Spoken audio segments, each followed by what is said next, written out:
We will now close the executive session and reconvene the public meeting of March 19th, 2019. Take a roll call. Commissioner Shepard? Here. Commissioner Bell? Here. Commissioner Briscoe is present. Let's show the record show that all three commissioners are present. Okay, we'll start with public comments. We have two folks signed up. Mr. Doug Carlberg is first. Yeah, good afternoon. So on the agenda is this issue with the web lockers, and we've been working on that for months now. Can you state your name and stuff? Oh, yeah, my name's Doug Carlberg, sorry. And so we've been working on that for months now, and I just wanted the commissioners to understand that there's been a variety of meetings, and almost everybody that had a complaint or whatever kind of got heard. But the overwhelming thing that we were trying to get done is make some room for these young guys that are entering the industry to get some alongside the water storage. And I think we made a lot of progress that direction, and hopefully people were pretty fair about it, so hopefully you'll pass it. I don't really have a lot of complaints with what port staff left you. There's one little issue, and that comes to the Christmas tree lights or household goods or stuff like that that gets into lockers, and I wrote you a memo on that because eventually some of it does get in there. But I think the overwhelming important thing is that business is bringing in $100 or $200 or $300,000 is the goal. The Christmas tree lights aren't the issue. And so hopefully the port staff will handle that with a little bit of common sense. Once the businesses are done and you're retired, then we do hopefully be able to move people along, but with the understanding that it takes a while to move out, and most of these people have been long-term port customers. So I think it's a gentleman's bon voyage rather than an eviction notice. So that's it. Thank you. What do you consider a young guy? Just Well, it ain't you or me.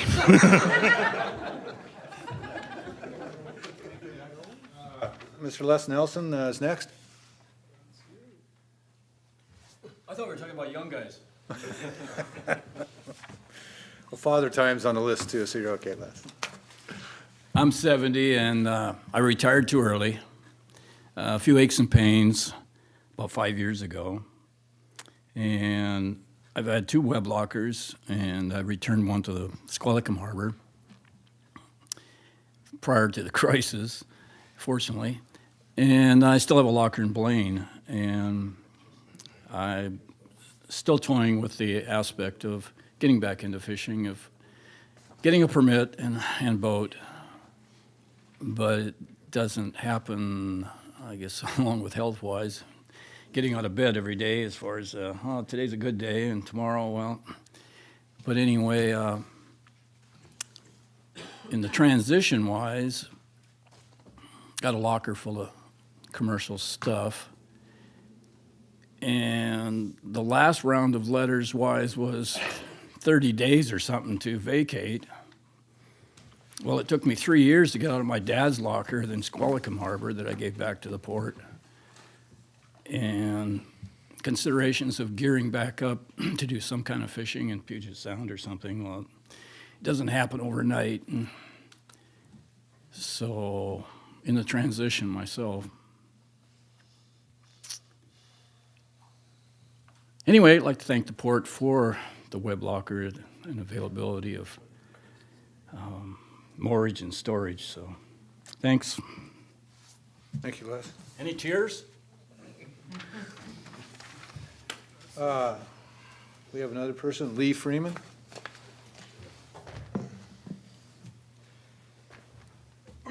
Yeah, I don't know if I'm considered old or not, but I have two lockers. Lee Freeman, sorry. And I have them both full of fishing gear, and I have nowhere else to put it. And my son and me fish together, and he's got a boat and I got a boat, and if we lose one of those lockers, I mean, it's going to be devastating to us because, I mean, I've been fishing here for 40 years, And I've had that locker for 35 and the other one for, I don't know, 25 or 20 years. And we do have another little locker, but that isn't going to suffice. I mean, if we'd had to give that one up, we could give that one up, but I can't afford to give up the two bigger lockers because I got my son, me, and I got my step grandson. He wants to fish too, and Jason's starting to take over more of the stuff. And he's got his gill net boat, and we got the prawn license and crab licenses, and all the one locker's full of crab gear, the other's full of gill net stuff and prawn gear. And it's way more feasible for us to be working down here with our gear than it is to move it across town or something. So, thank you. Thank you, Lee. Is there anyone else who wishes to speak that hasn't signed up? Okay. We'll move on. At this time, I'd like to read our committee meeting schedules. We have a Marina Advisory Committee on Tuesday, April 9th, 2019 at 6 p.m. in the Commission Chambers here, Harbor Center Building, 1801 Roder Avenue, Bellingham. The TAC, Technical Airport Advisory Committee, Thursday, March 14th, 2019, and Thursday, May 9th, 2019 at 9:30 a.m. in the ARF Conference Room at 2005 West Bakerview Road at the airport. The BIAC, we have Bellingham International Airport Advisory Committee, Thursday, May 9th, 2019 at 5 p.m. in the ARF Conference Room at 2005 West Bakerview Road at the Bellingham International Airport. So with that stuff out of the way, A motion to approve consent agenda items A through D. Shepherd, do you have any questions on the consent agenda? I do not. Commissioner Bell, any questions on the consent agenda? I don't. I'm amazed that Foss Maritime can work on as little ground as they have on that plot of land, but no, I'm in favor of moving forward. And I have no questions. Diane, if you please. Again, a motion to approve consent agenda items A through D. Commissioner Shepherd. Aye.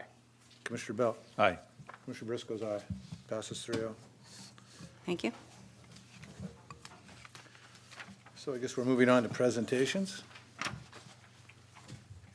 We have an update on the Blaine Marine Industrial Area from Mr. Brady Scott.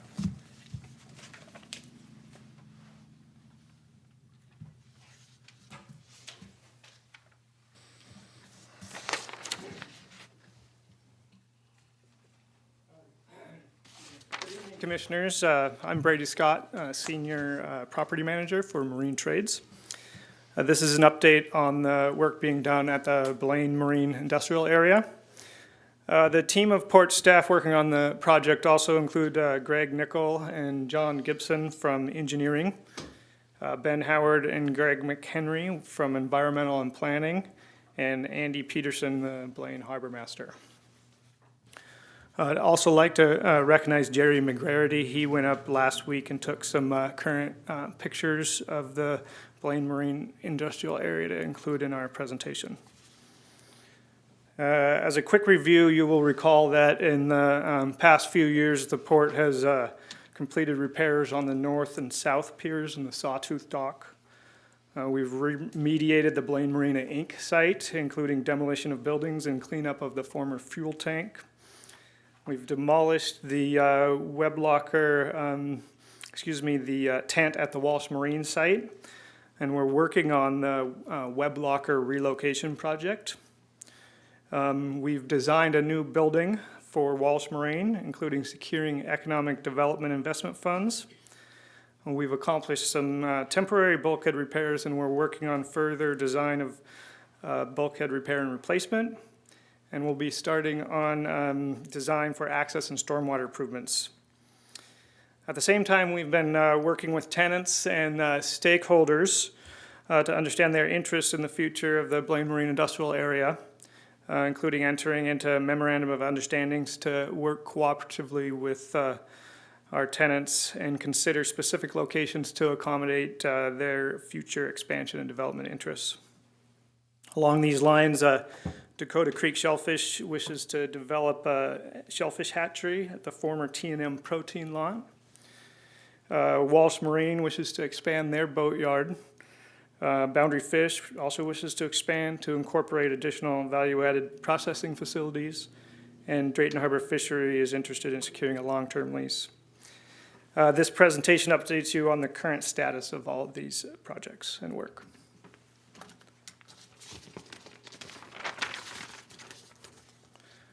The Blaine Marine Inc. environmental cleanup was completed this last fall. The cleanup resulted in the removal of an estimated 100,000 pounds of petroleum from the site, which is equivalent to over 15,000 gallons of petroleum product.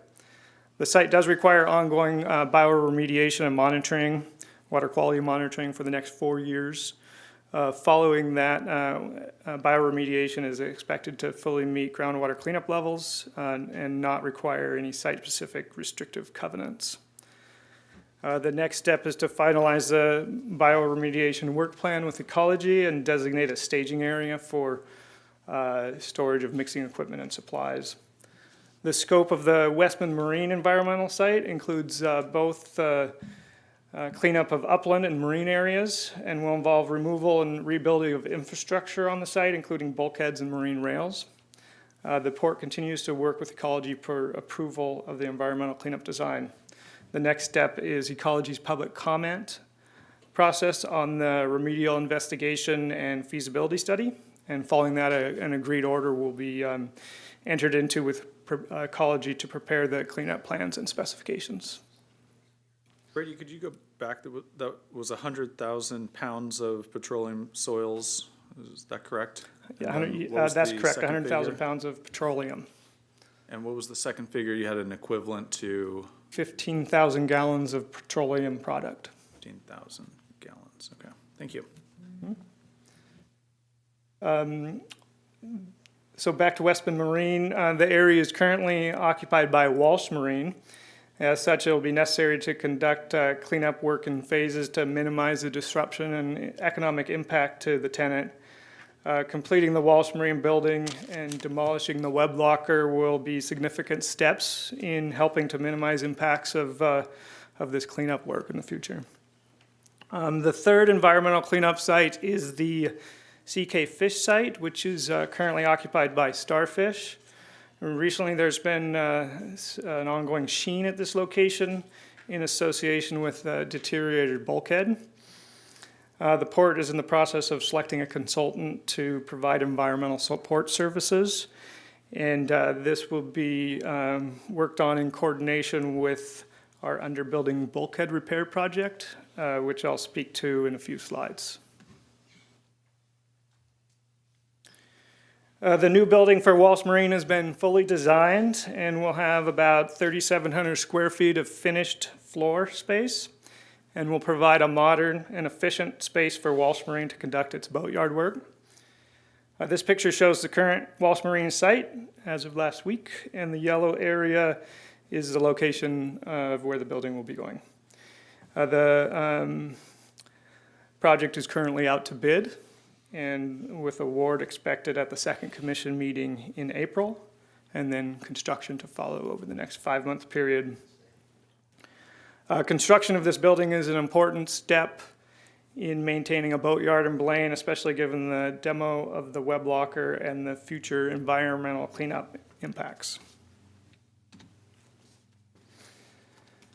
The construction contract for the new web house is also currently out to bid, with award also expected at the second commission meeting in April.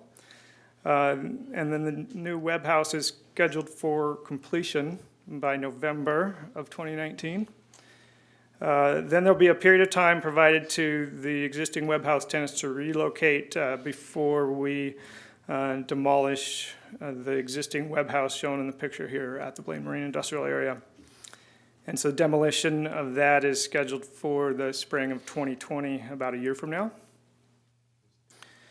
This demolition of the web house is a critical path for the future development of the Blaine Marine Industrial Area because it will help accommodate the tenant expansion, particularly Walsh Marine, and needs to be completed prior to the Sawtooth bulkhead reconstruction work and future access improvements.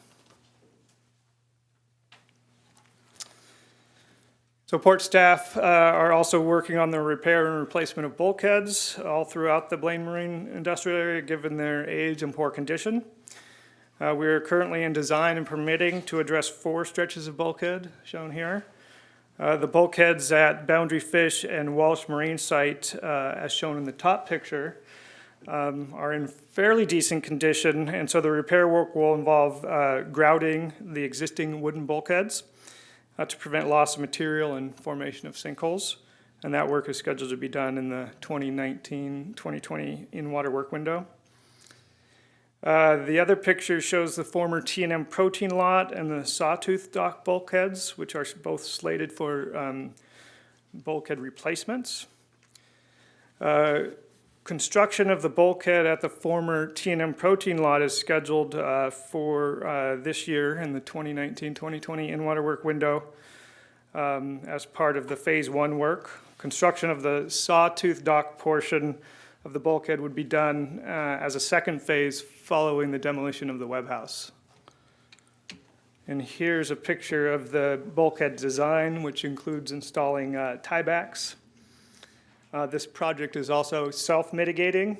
The portion of the bulkhead at the former T&M protein lot is to be constructed landward of the existing bulkhead in order to offset the additional overwater coverage area for constructing the bulkhead at the sawtooth docks seaward of the existing bulkhead. So this design element provides considerable cost savings to the overall project. So, I want to make sure I understood what you said here. We're going to move the bulkhead at the old Gulf, that bulkhead there, the old Gulf Seapad. We'll move that inland? It'll be moved inland a few feet Because why? because this new bulkhead is being built on the outside edge of the existing bulkhead. Okay. It's just a minor So we're offset. moving out with the sawtooth bulkhead and moving back with the, That's correct. is there any way to mitigate that so we don't have to move back? My understanding, and maybe I refer to Greg on this, he'll probably be better to answer that question. To Greg Nichols, Senior Project Engineer. In order to facilitate us building the sawtooth bulkhead waterward, which is what we need to do logistically with the pier there and with the condition of that existing bulkhead and the existing tiebacks that are there, we do have to mitigate that. And the most expeditious way of doing that is to shift back the T&M protein bulkhead. It'll shift back probably, I think it's 3 feet. 3 feet? Okay. Thank you.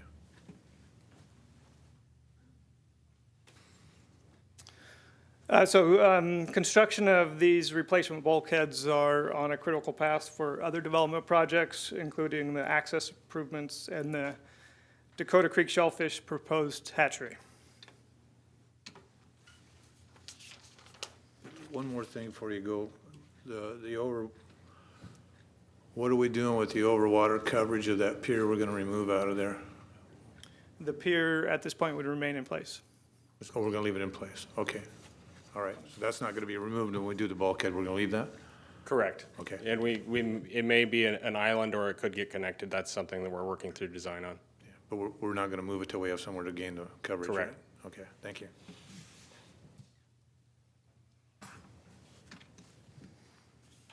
So we're also starting a preliminary design and scope of work for 2 underbuilding bulkhead replacements at the Boundary Fish and the Starfish leaseholds.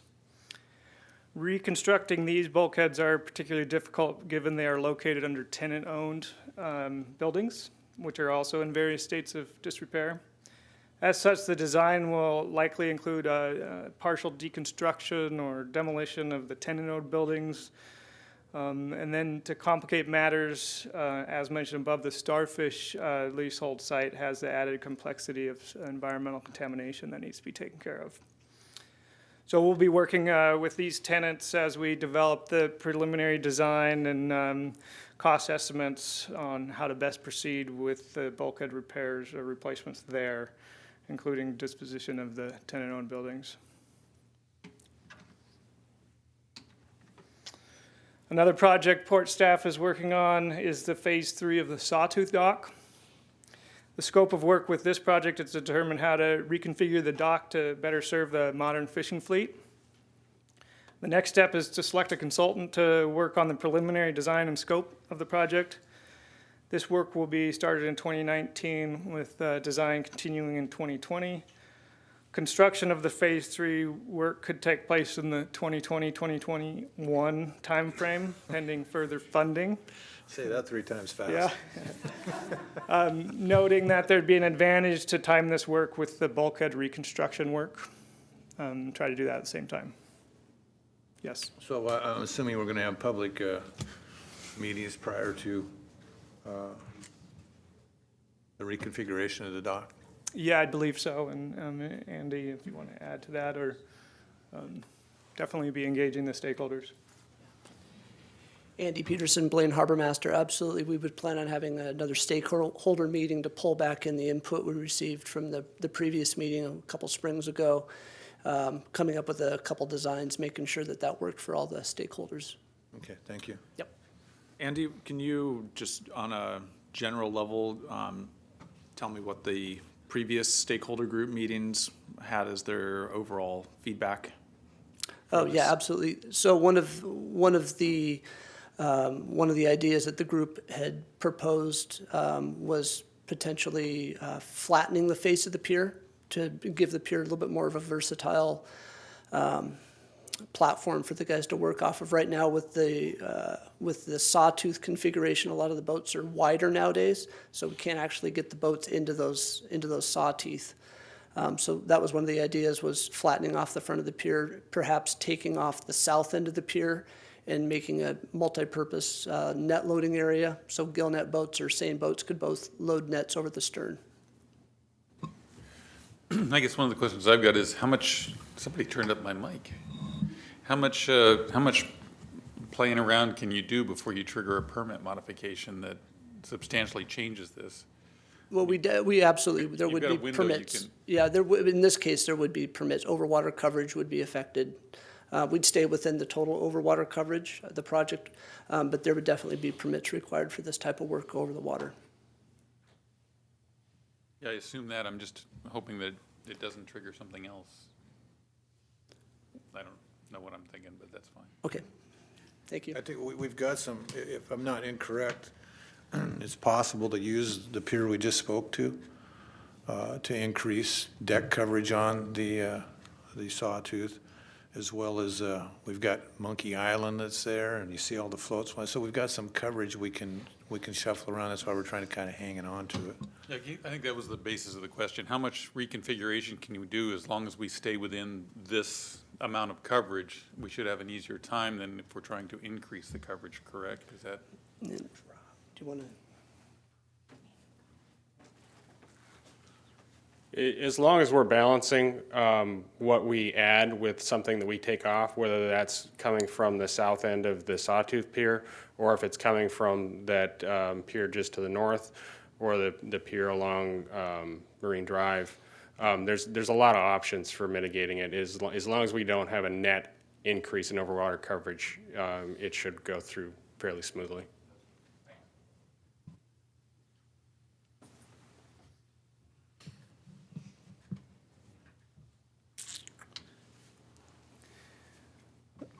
So given all the environmental remediation and the capital projects and the tenant expansion interest, we're working to evaluate what future access improvements are needed and what land area will be needed for access.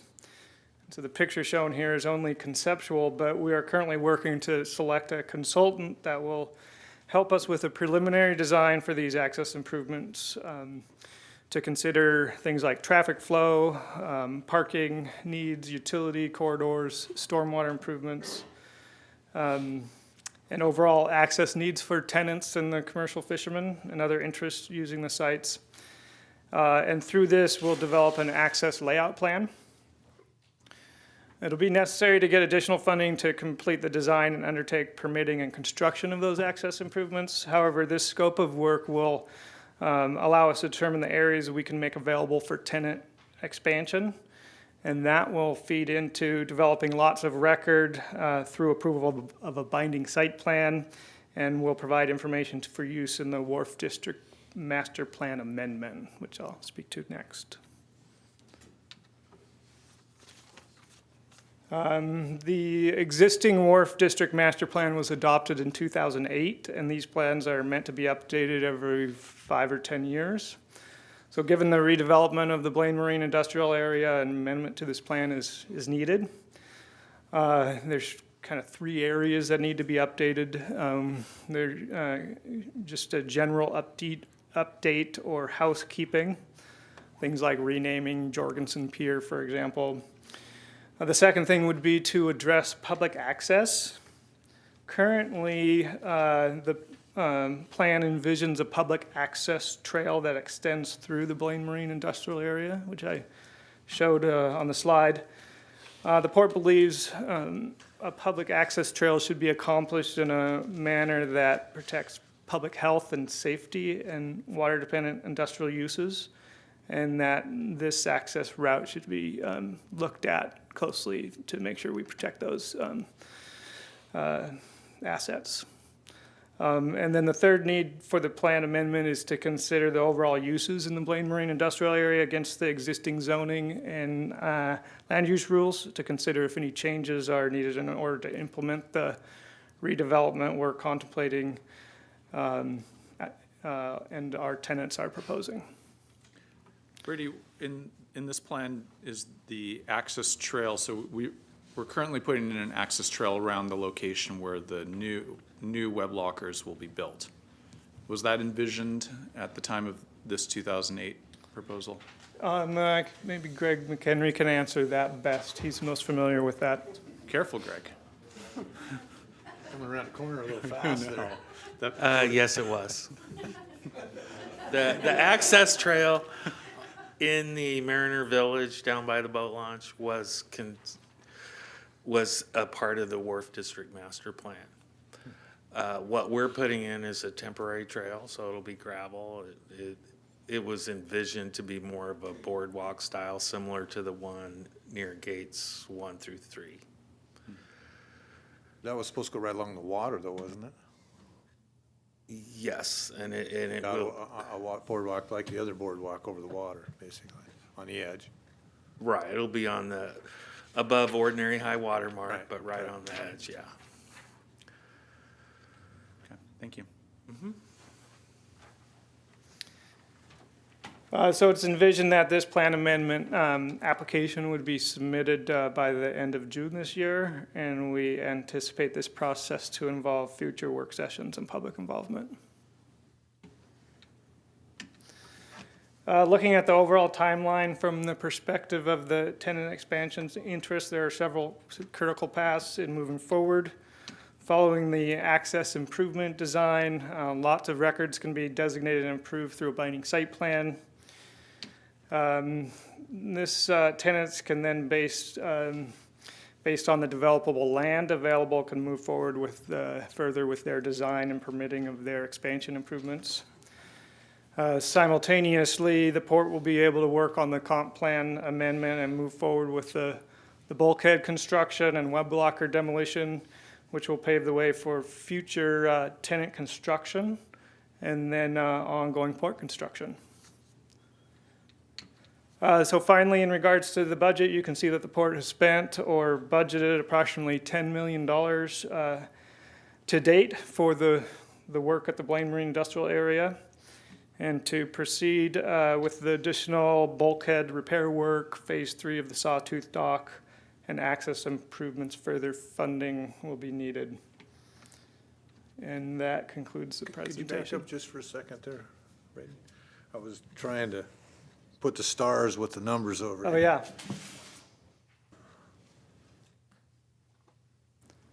So the bulk of this is future funds. We only have 2 items with they're eligible for the MTCA. Yeah, the environmental cleanup projects are associated with the MATCA funding. And then This represents work that's been done over the last 3 years and/or budgeted, the $10 million. And so the highlighted projects, will be looking for further funding. Okay, thank you. And with that, I or the team is available for any further questions. Commissioner Bell? Just a quick one. The sheen that you discussed earlier, is that petroleum or is that creosote? Do you have any idea what that?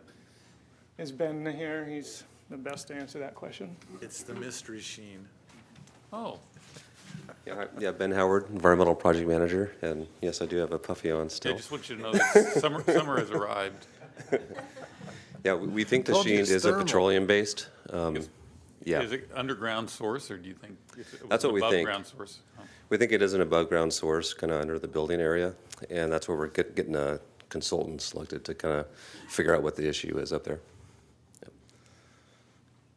I've been ribbing all day about his coat, so that's an inside joke. Commissioner Shepherd?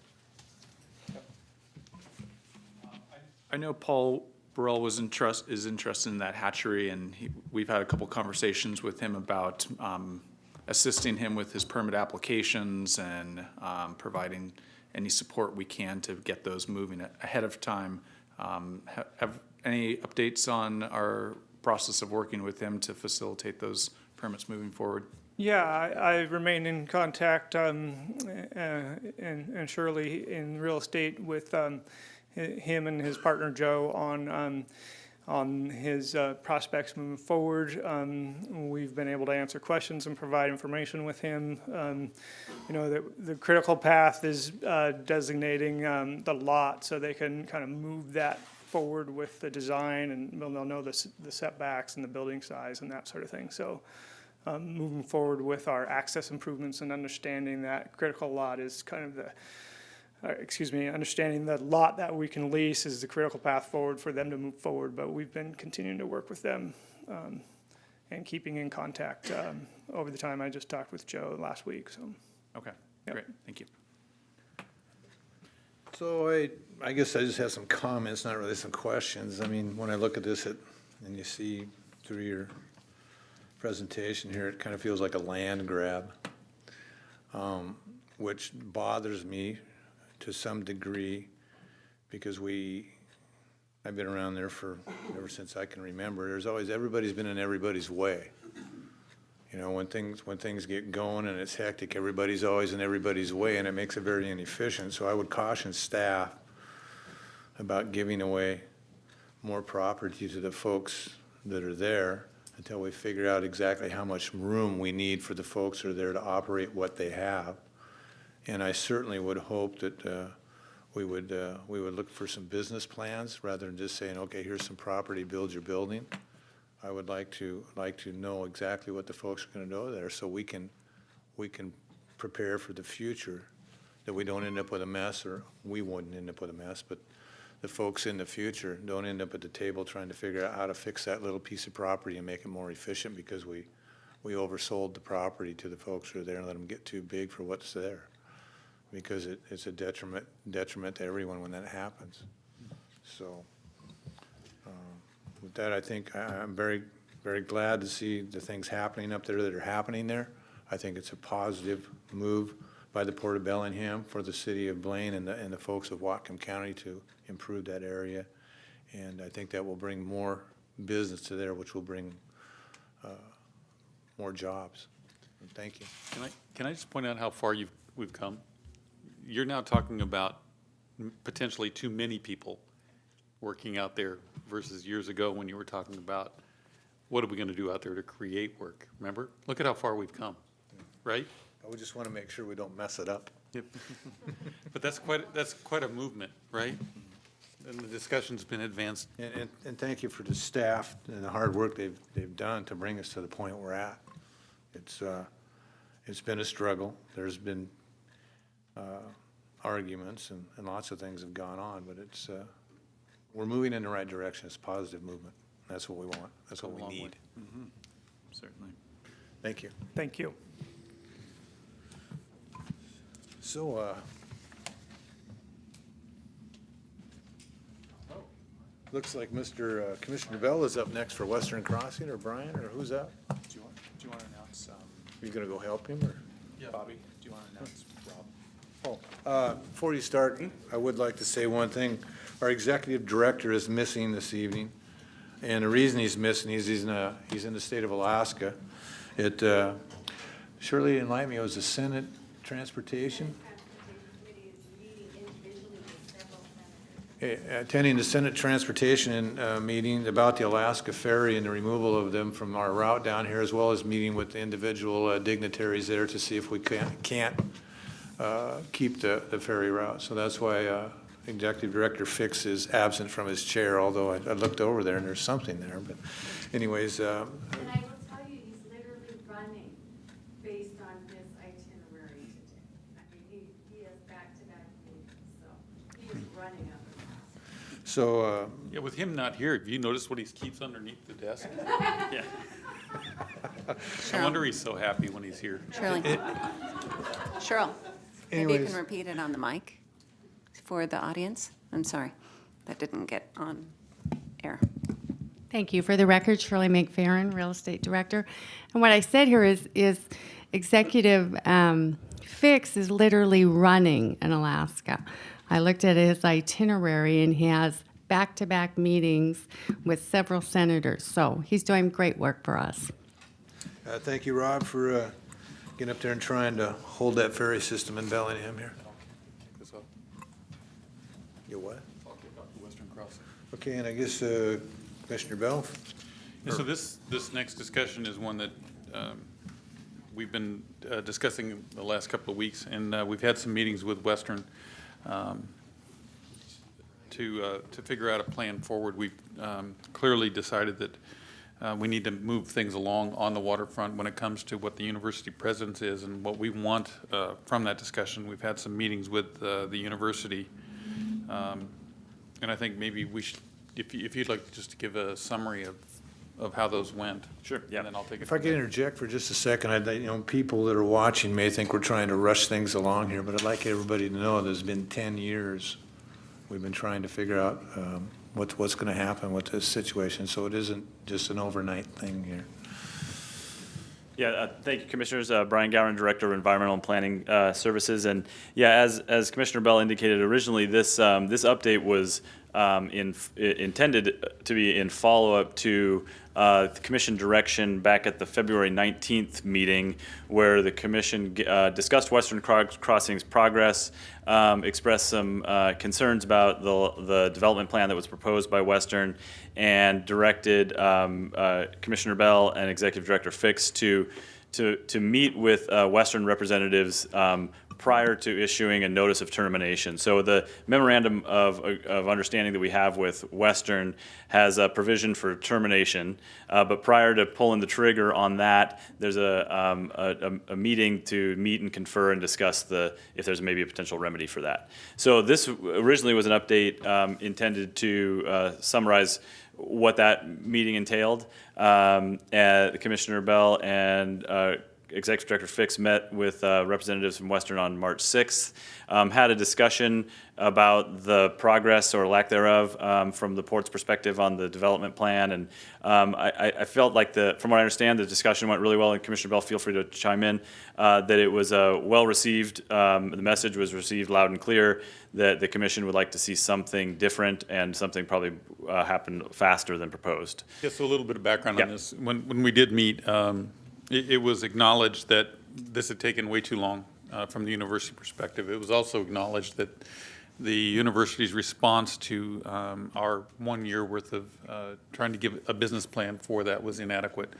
And so the university did acknowledge that we needed to get some work done and came to us with a proposal to do a couple of things. And that just really opened the door for us as the port to decide what it is we want on the waterfront, how we want that to look, what's our path forward with the university or without, depending on how things go in the next few months.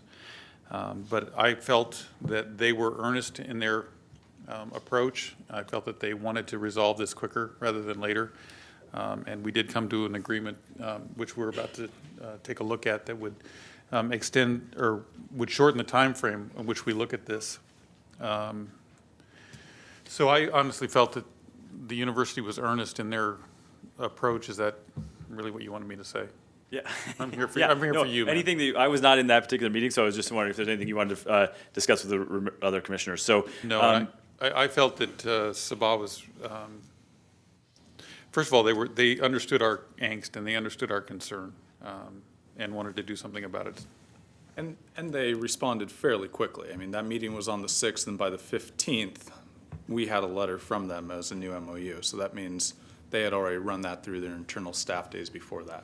That's right. So what I understand the discussion was is that there was a potential path forward to address the concerns, and the agreement was that Western would take a stab at developing an amendment to the MOU, which would set a new deadline for development of an updated development plan that would need to be mutually agreed upon by the port and Western sometime this fall. And we didn't, by the time the commission packet was prepared, we did not have that in hand, but we did receive it late on Friday, last Friday, and was circulated to the commissioners. Staff has looked at it. It does meet the intent of what we think is a good path forward. Staff recommends approval of that amendment or in its substantial form. I think Frank may have a few comments on that, but based on the timing and the requirements to move this forward, to either issue a notice of termination or accept and execute this memorandum of understanding amendment, tonight's commission meeting would probably have to take an action on that. And we also agreed that we would put a small group of people together that would address this. So it wasn't the entire university looking at this, and it wasn't the entire port looking at this. So we agreed that Don Goldberg, our Economic Development Director, and Brian and myself would sit on a committee that would drive this forward so we could speak for the port on that behalf, and that the university would then put 3 individuals who would also represent the university. I will say my initial reaction to who they suggested was not necessarily where I wanted it to go, because I'm looking more towards a STEM type program on the waterfront. So we're still waiting to hear. I don't know if you've heard who those people might be, but clearly we want jobs created from the university that we have, and we want a 20-year forward-looking university on the waterfront. So we want to make sure that they represent their university with those kinds of people going forward. But we will be representing the port, the 3 of us. And which departments did they initially put forward as the representatives? Don, do you remember who those were? I know that I know that science and technology was noticeably absent from the discussion. Don Goldberg, Director of Economic Development. So I believe Donna Gibbs was one of the people, Vice President of Marketing. I think we were hoping that Science and Technology and Engineering, Brad Johnson would be on it. I don't believe they've committed Brad. He was at a meeting with Rob and I at Western last week to discuss the TDC, which is linked to this whole project as well.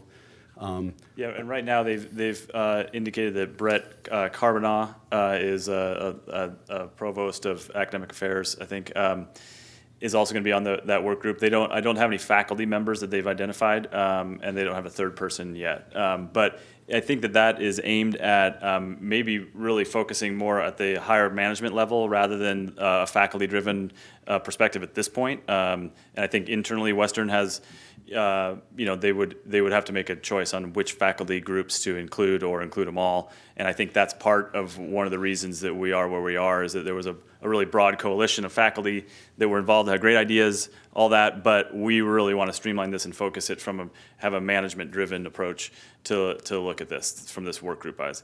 So, and just really quick to add, I don't think I had a chance to clarify, is that the proposed amendment sets a deadline of October 1st to have an agreed-upon plan that or not. And if that doesn't happen, then the termination happens immediately pending notification. I think a 30-day notice it goes into effect. Versus if we issue a termination letter today or before March 31st, the way the current memorandum of understanding is written is that then there's a year-long waiting period to unwind that. So in this scenario, it does expedite the work and focus some process on that. And if we don't come to agreement, then we are actually able to unwind this faster than if we issued a termination notice today.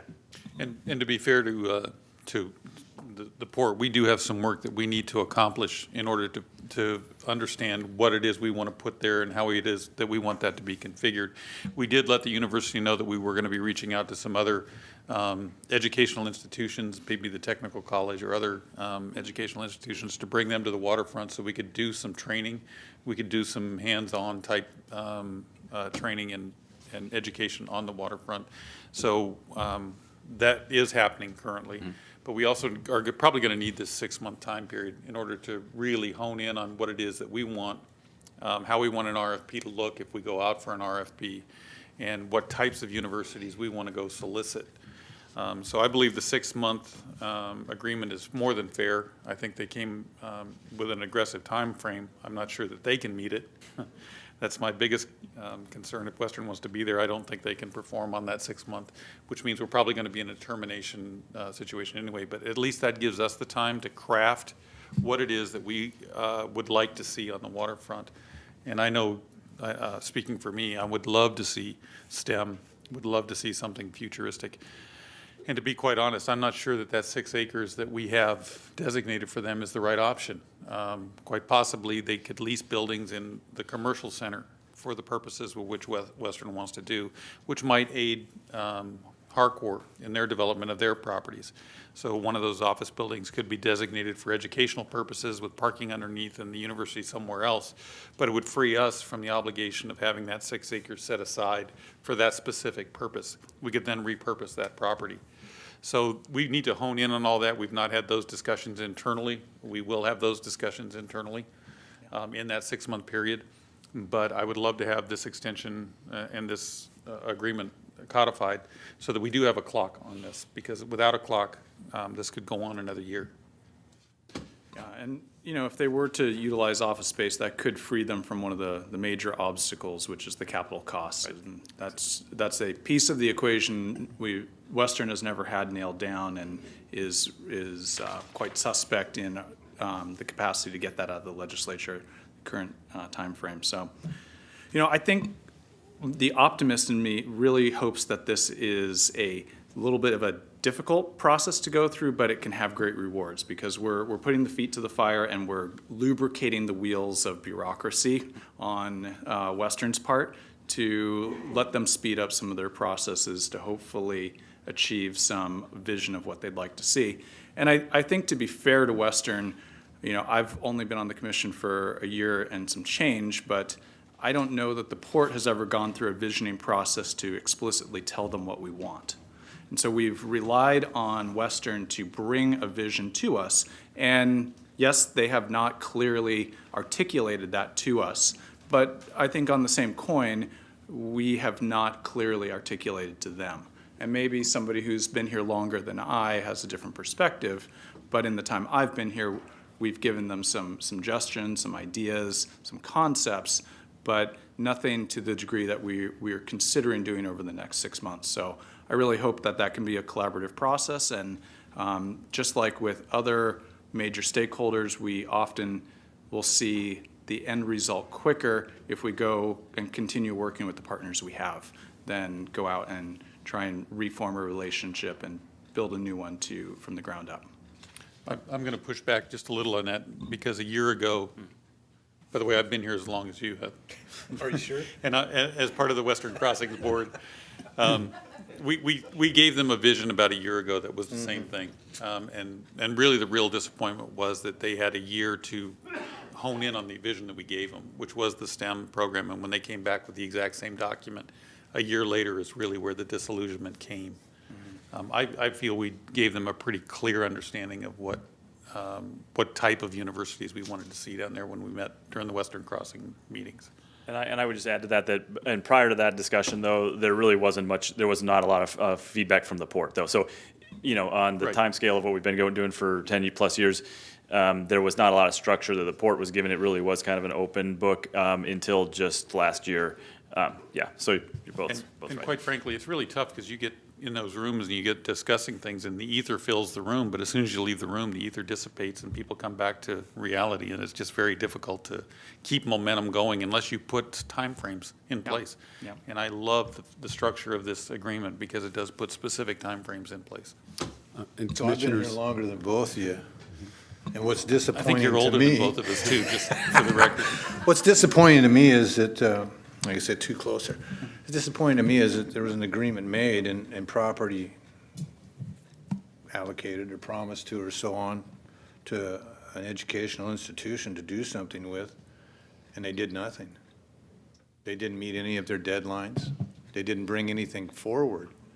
And if it was up to the port to figure out what they were gonna do in there, over there, why would we give them the property? We just figured out and do it ourselves.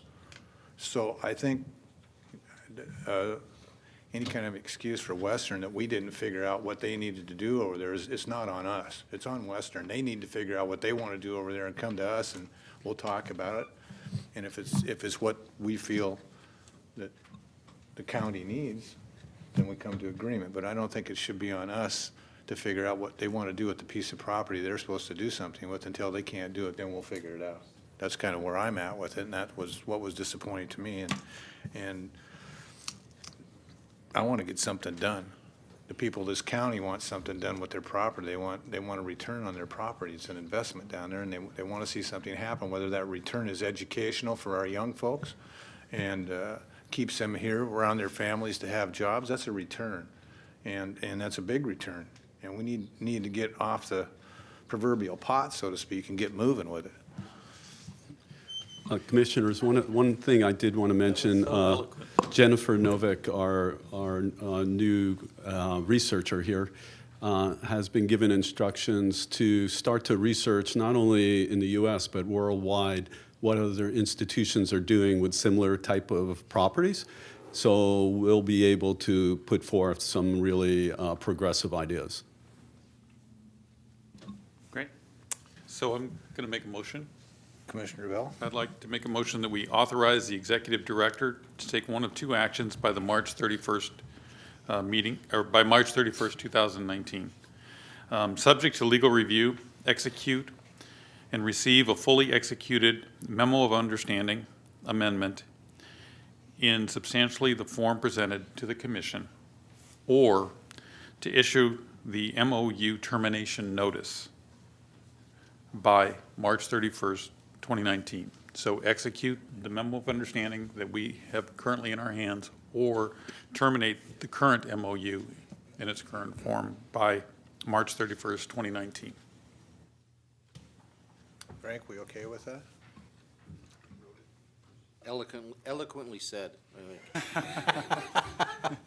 And No, to be clear, the executive director either has to get a completed amendment in hand by March 31, signed by everybody, and we'll make a legal review of it very quickly, or issue the notice by March 31st. One of those two actions has to occur. Yeah. And just to be clear, if we go to a process of, if we don't get the memo signed and we go to a process of termination, that still creates a year-long window where we are able to achieve resolution. And so this doesn't scuttle a deal on day one. This sets a clock for a year of process where parties can either agree or not agree to a resolution. And I want to add, the university is a willing partner in this. We've gotten great cooperation from them. This is something they want to accomplish at the same time that we do. We've had great meetings. We've had a tremendous attitude from them and a great working relationship with them, and I would expect that to continue. Just at a little faster pace. Just at a little faster pace, correct. So I guess we're not under Robert's Rules of Orders here with motions and seconding and this and that, so, but we will take a vote. Commissioner Shepherd, are you good with moving forward with this and taking a vote? Diane? A motion to authorize the executive director to take one of two actions by March 31, 2019. Subject to legal review, execute and receive a fully executed memo of understanding, or MOU, amendment in substantially this form presented to the commission, or two, issue the MOU termination notice. Okay. Okay, Commissioner Bell? Aye. Commissioner Shepard? Yes. Mr. Briscoe's yes.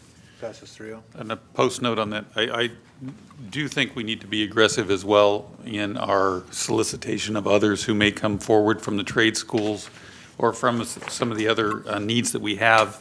And as a commission and as a staff, look at places where we can put those kinds of institutions moving forward, because they are needed. And I'd like to add, as there's, we're on the air, so to speak, that it's not that we know exactly what we need and want here.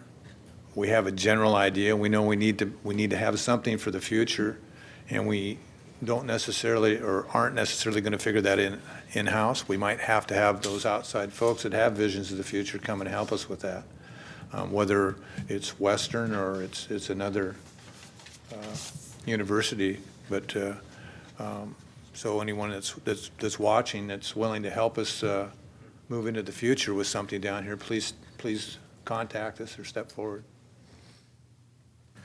And with that, All right, thank you, Commissioners. thank you, Brian.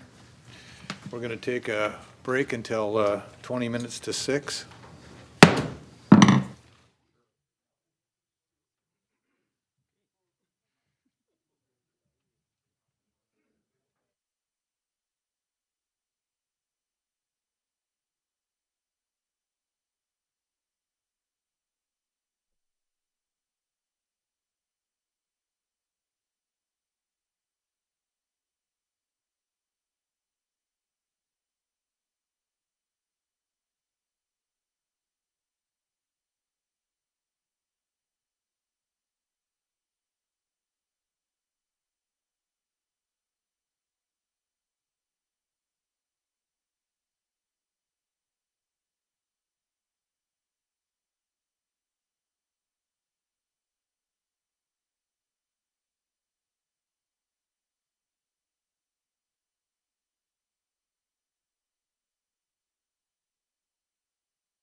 Yes, I can.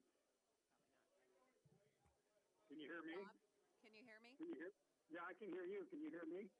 Great, we're on break. We're about to rejoin, so please stand by. Okay.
Go.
I'd like to reconvene the meeting at this time. Everybody please take their seats. Rob, can you hear us? I can hear you fine. Thank you. Great, thank you. Are you in the cloud, Rob? I am. I'm in the cloud somewhere up in the ceiling here. Kind of relaxing up there, isn't it? It's kind of confusing. I don't know how you do it because the video's got that delay in it. Well, thank you for being there to try and facilitate the staying of the Alaska Ferry there. Can you give us a little bit of insight maybe on what you think's happening there? Yeah, basically what's happened here is the governor has proposed a budget that cuts everything in the hopes of balancing a budget. The House has come together and said, no way, we want full services. And the Senate, the House is controlled by Democrats, and the Senate, which is controlled by the Republicans, is looking for compromise. So I'm pretty confident that the Senate's going to play the middle ground here and work the governor for a bit of a compromise and work the House for a bit of a compromise, and we'll end up with some services. I think we'll have, my prediction only, we're going to have full service in the summer season, but we'll end up seeing a slight reduction in service in the winter season. And what that reduction means, I'm not sure. That could be once a month or it could be once every other week. That's one of the things I'm talking to him about.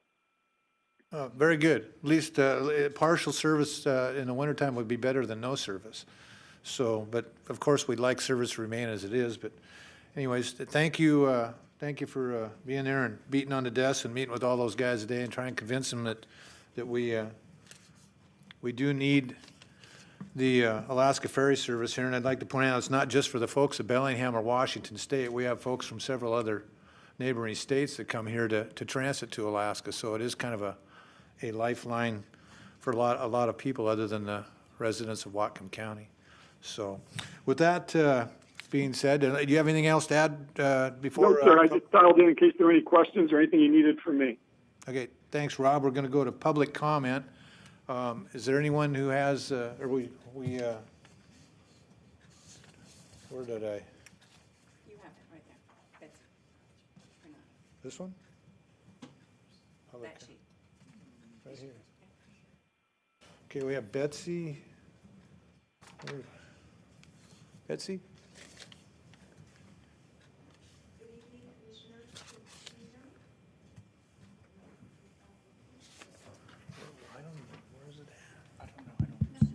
Okay. Good evening, Commissioners. Thank you for the opportunity to speak. And I'm very glad to hear that Executive Director Rob Fix is in Alaska working on making sure we maintain ferry service. That was what I came to speak tonight about. I'm with Jobs with Justice, and we're part of the Blue-Green Waterfront Coalition, and we're very concerned about the cuts to services. We're concerned about the loss of good union jobs in the Inland Boatmen's Union, but we're also very concerned that the ferry is a real lifeline for Native American villages in Alaska, and that this is important for healthcare, for jobs, for getting food, and we would hate to see that cut. But we're also concerned that this will hurt businesses locally if the ferry goes away, and also that I don't know what part of the revenue it makes up for the port, but that's a concern. And so I'm urging you to pass a resolution that can go to Alaska that says that the Port of Bellingham supports keeping this ferry. Thank you.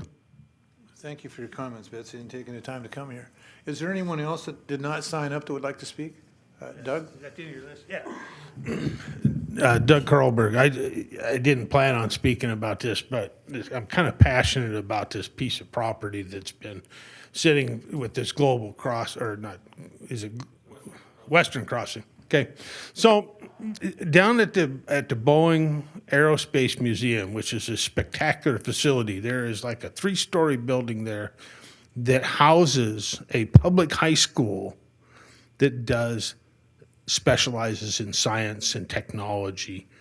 And I think that when we talk about education and in the fields that are commanding good jobs and good wages today, that our kids should start earlier than college if they're going to head down that path. And there's been a national conversation about eliminating the technology side of education and the public education shop, metal shop, those kinds of things. And I think people have come to the conclusion that eliminating those programs wasn't very wise for our kids, because not all of them are destined for that path. And frankly, people with good science educations are getting paid more money than the humanities. Western's probably not a good fit. Western has always been cheap Charlie with their technology department. They've done some spectacular things. I've been up to their technology department starting when I was about 5 years old, and that's a long time ago. And they've always underfunded technology at Western. It's not their passion. So what I'd like to see take place is to take a trip down to that high school and take a look at it and see if it would fit this community. I think you get a couple things out of it that are interesting. My gut tells me that the moms and dads of Whatcom County will think that's a really good idea for their money. Number two, when you work with high schools, they have constitutionally mandated funding, which is different than Western. So I think there's an opportunity there that you ought to take a poke at. And that's the end of my comments for today. Thank you, Doug. Anyone else? Yeah, hi, Milan Slivčević. I just like to have a comment on the same kind of issue about Western Crossing, because question in between commission, like pretty much whole commission is pretty much fresh commission in the last 4 years, and that decision to give up on 6 acres from the port to the Western Crossing, and many of us don't even know who is the Western Crossing. I heard that it's a bunch of developers that are gonna get 6 acres, redevelop, and build something for university or whatever. Anyway, whoever that entity is, Western Crossing, that time that commission made decision to give up on the 6 acres, what is few years ago, and our ex-commissioner Macaulay say that we know what Western Washington University need that property for. Nobody knows. Even now, Port and Western don't know what gonna use that property for. And just that much, that even that time that is decision made to give up on the 6 acres for the Western Crossing, Commission don't even know why is giving that property to them. That much that I know. Thank you. And I just want to add to both of you that I'm in really big support of what we can do with the youth engagement before we get to college. I don't know if you saw the Pentagon report that said that 7 in 10 youths would fail to qualify for military services. So of the 71%, 34 million of 17 to 24-year-olds would not qualify for military service because of physical appearance, educational background, according to the Pentagon. That's amazing to me, right? That our children go through 12 years of school, so we've got to get back into the primary schools, the middle schools, and the high schools to get this education started.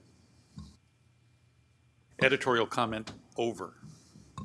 Commissioner Shepard, do you want to throw one in? Anyone else wishing to speak?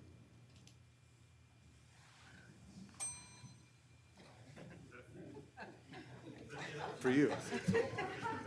Shut up now. A motion to authorize the Port of Bellingham Executive Director to execute documents required to close the $57,974 loan between Buddha Organics Incorporated and the Port of Bellingham Economic Development Administration, or EDA, Revolving Loan Fund, or RLF, and Buddha Organics Incorporated.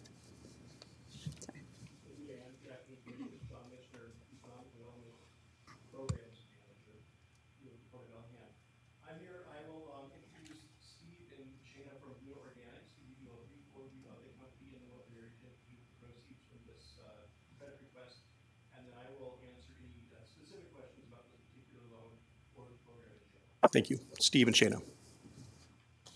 Hi, like John said, I'm Shana Pickard, and this is my partner. I'm Steve Vincente. And we're the owners of Buddha Organics.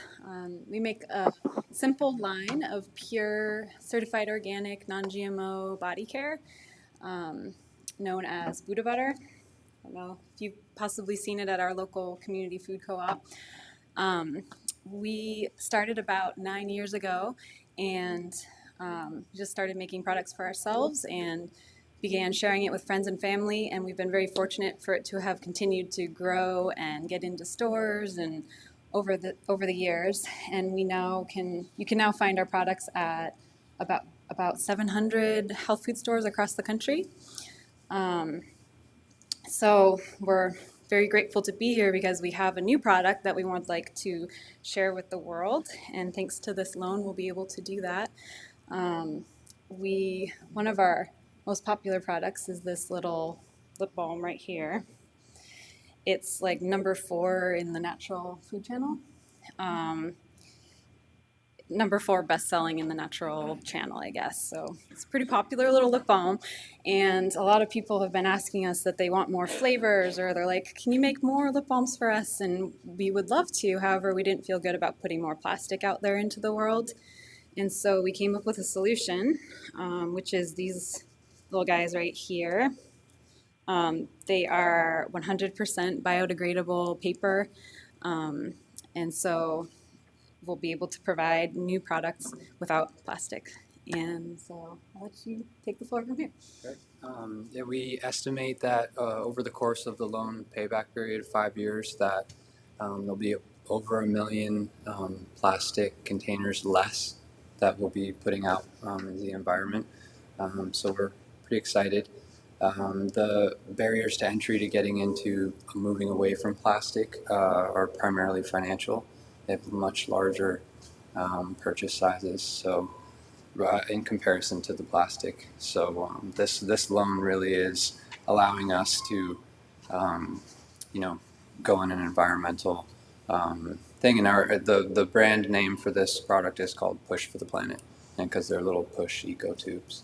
It's just a small part of our offering, but we hope that a lot of businesses locally and nationally will hopefully be inspired to move away from single-use plastics and yeah, hopefully help our earth. Great. So we're so thankful to you all, to the help from John, for offering this amazing opportunity to us. Thank you so much. Say that the SBDC Small Business Development Center was really helpful in helping us prepare for this application, specifically CJ. The projections and the numbers and things like that were pretty complex, and she even came with us to the meeting with the port.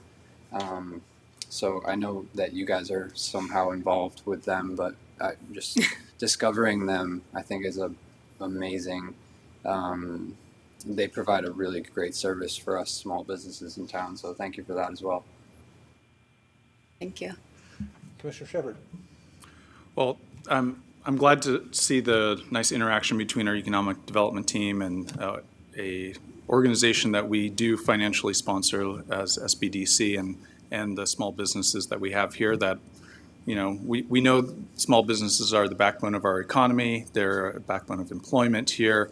And it's a great success story when we're investing in keeping those businesses that we have here in Whatcom County, not only here, but able to grow and really thrive. So I think that's what my hope for the programs like this loan fund are. And I'm glad to see that you guys are also doing some environmentally responsible work. And hopefully, you know, there's a lot of movement and interest in this type of packaging reduction. Mm-hmm. And so I think those companies that are moving forward are going to be setting a good example. And we've seen Trader Joe's and other major retailers in just the last few months have all been identifying that they're moving in this direction. And so I think we're going to see a larger market shift. And I think there's a real economic opportunity to be part of that design and product innovation around reduction of single-use plastics, whether that's, you know, things that are more biodegradable or just made from different materials. So I think it's an exciting field to be a part of. John, I've got a couple questions about the loan fund itself. Absolutely. How long have we had this program? It was started in 1987. The first loan was made in 1987. This particular loan before us today is number 33. And what's the total amount in this fund that we allocate out? The total capitalization of the fund is $293,000. And how long has it been at that rate? It fluctuates. That's one of the issues we've had with the fund, where originally in 1987 was originally capitalized. It was $400,000. Over time, there have been losses. There also, you know, it is truly a revolving loan fund, and that's one of the great things about it. The money goes right back into the fund. We don't take admin costs out of it. So at one point, it was down around 220. We built it back up to 293 now. The largest amount we're able to legally lend per EDA, because these are EDA regs, is $75,000. So you do a couple of $75,000 loans, your loan balance goes down to below what's a lendable amount. So it's kind of fluctuates on that. One of the things we're looking at going forward, again, working with the SBDC, CJ has a pretty good handle on this stuff too, and we're in conversations about looking to maybe recapitalize the fund and bring more money into it so we don't have to have such a up and down cycle, if you will, that we can keep some money in there. One of the other issues that we have run up against, though, is the EDA also requires you to have a certain percentage out in the market at all times, and if you don't, you get penalized for that. Working with the EDA over the last year, we've been able to actually mitigate some of that so we don't have to worry about it as much, and they're being great to work with, quite frankly, so that won't be as much of an issue going forward.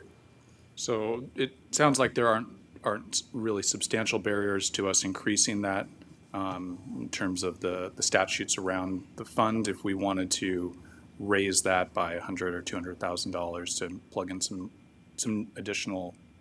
It would involve getting its grant funding. It has to come from the federal government. It can't be local funding or state funding due to our state constitution. So it has to come out of the EDA. So it'd be looking at what grant opportunities are available at the EDA that would be applicable to capitalizing this fund, yes. So it's not a decision we can make ourselves. No, we can decide we want to go for the funds, but it comes down to what, if they're available and what that looks like. Correct, Commissioner? My last question, I've had it in my time here, I'm trying to think, at least 2 to 3 businesses inquire about the fund, and I've always generally had the same answer, well, it's pretty much tapped out.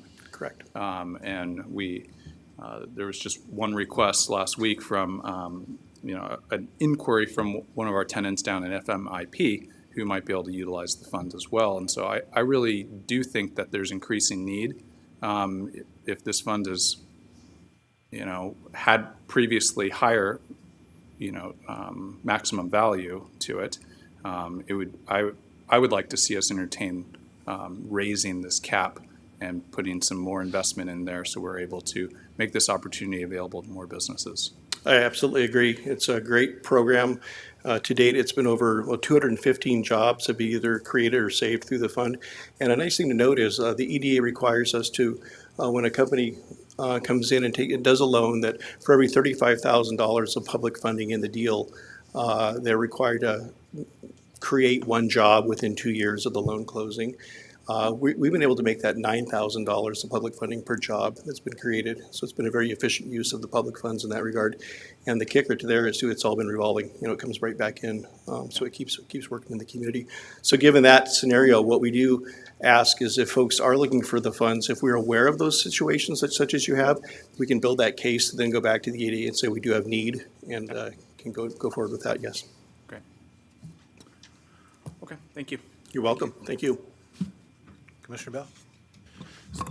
You get to stay there, John, for just a second. No problem. In no way, shape, or form take this as an editorial comment. I'm just curious about a couple of things. Sure. How is this distinction made between an SBA loan and what we do here?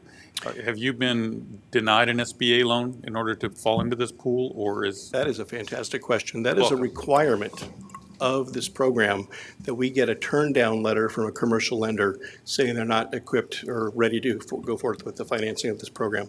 So we are demonstrating we're not competing with commercial lenders.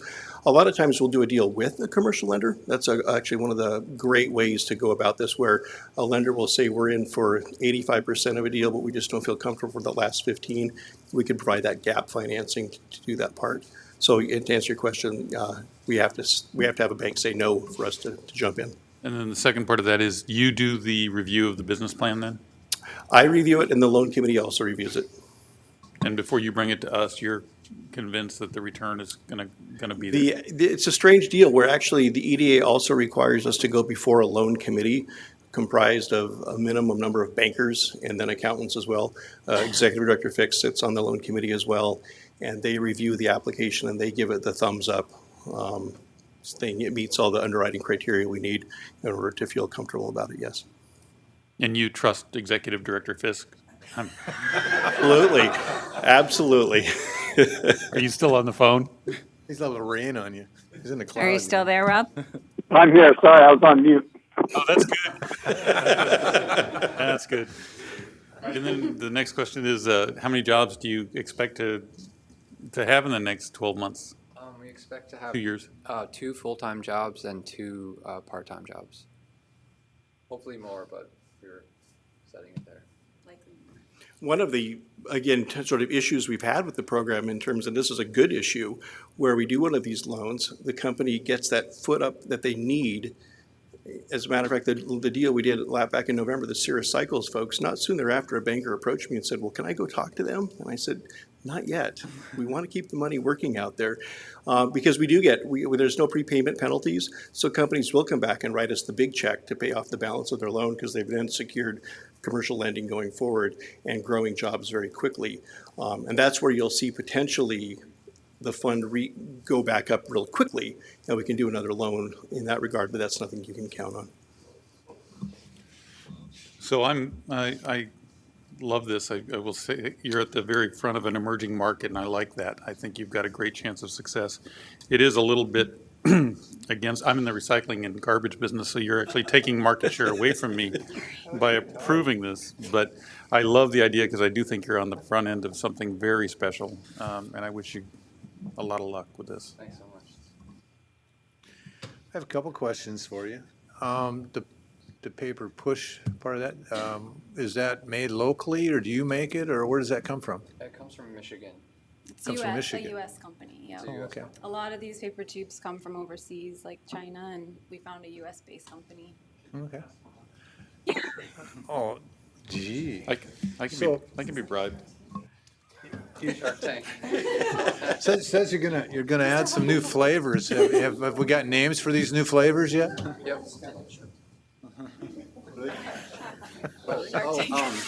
Yeah, the flavors are mint, cocoa, and naked, or unscented. Pretty simple. Our original balm is just a naked, unscented lip balm for all people. And so we did another naked, and cocoa is kind of what we do and everything else. And then obviously mint is pretty popular. Great. Well, it's very exciting to see what Port staff, Don, yourself, and the small business folks have come together, and we're getting results. We like results, and we like to see success. And good luck and great success to both of you. Great, thank you. Appreciate it. Diane, if you please. A motion authorizing the executive director to execute documents required to close the $57,974 loan between Buddha Organics Incorporated and the Port of Bellingham, EDA, or Revolving Loan Fund. This loan was approved by the Revolving Loan Fund Loan Committee on March 12, 2019. Commissioner Shepard. Aye. Commissioner Bell. This is what we're here for. Yes. Commissioner Briscoe's yes. It passes 3-0. Good luck. Thank you. Thank you. Thank you, Commissioners. Good luck.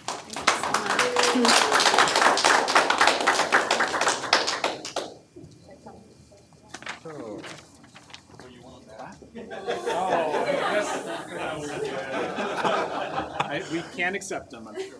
Yeah, no, not especially on live TV. Come on, what are you doing? I thought I was going to get away with that. And what's that one in your pocket? Diane, if you please. A motion to authorize the executive director to execute a professional services agreement with RMC Architects to provide design, permitting, and estimating support for the 2019 capital improvement projects in the amount of $95,085, plus a 10% contingency for a total contract amount of $104,600. Thank you, Diane. Good afternoon, Commissioners. John Gibson, Project Engineer. This agreement would hire RMC to help us with 6 projects. In the interest of time, I'm just going to touch on 2 that are a little bit more involved. And if you have questions about the others, I'm happy to talk about those as well. The first project involves security enhancements at the airport's administrative offices. This is the doorway into the second floor office space. We need to replace that door and install video monitoring and electronic access control. This is inside the administrative offices. As you can see, visitors are able to access the staff work areas quite easily, and so we need to come up with a way to separate that area. And finally, right now there's only one way in and out of this office, so we're going to add a second emergency access to that back wall. The next project I wanted to highlight for you is out in Sumas at the T.L. Jones leasehold. This roof is badly deteriorated and needs to be replaced. As we do that, we would like to go ahead and fix a problem with the design. You can see a semi-truck being loaded with sawdust in the bottom right-hand corner there. And right now, sawdust gets blown up onto that roof, and then that storefront keeps it from shedding. Here's a shot of the rooftop, and you can see that it's just a simple shed roof. Water drains down into that trough along the front facade. The problem is that it gets clogged with sawdust, and then the drains back up and it leaks into the building. And I would also draw your attention to the rusted areas, showing that we do need to replace this. This is just a summary of the 6 projects that RMC would assist us with. I've touched on the 2 projects in orange, but if you have questions about the others, we can jump into those as well. Are there any questions? Could you back up to that backside, please? Commissioner Shepard? I don't have any questions. Commissioner Bell? Ask about the enhancements just a little bit. Absolutely. Bear with me, I'm going to advance to There the you go. slide for that. Because I'm kind of familiar with these. So the Bayview building has 4 public restrooms. As you can see, they have gotten a little bit tired over the years, and I'm told that the staff has a hard time keeping them clean. So our objective with this project will be to update the tile on the floor and the walls, as well as upgrade the partitions to make them easier to keep clean. And if budget allows, we will also explore some other updates as well. Okay. That answer your question? Yeah, sort of. Yeah, sort of. Obviously, the women's best, because I've not seen this one. Well, at least we hope so. Same. Okay. I have no questions, John. Thank you. Any more questions?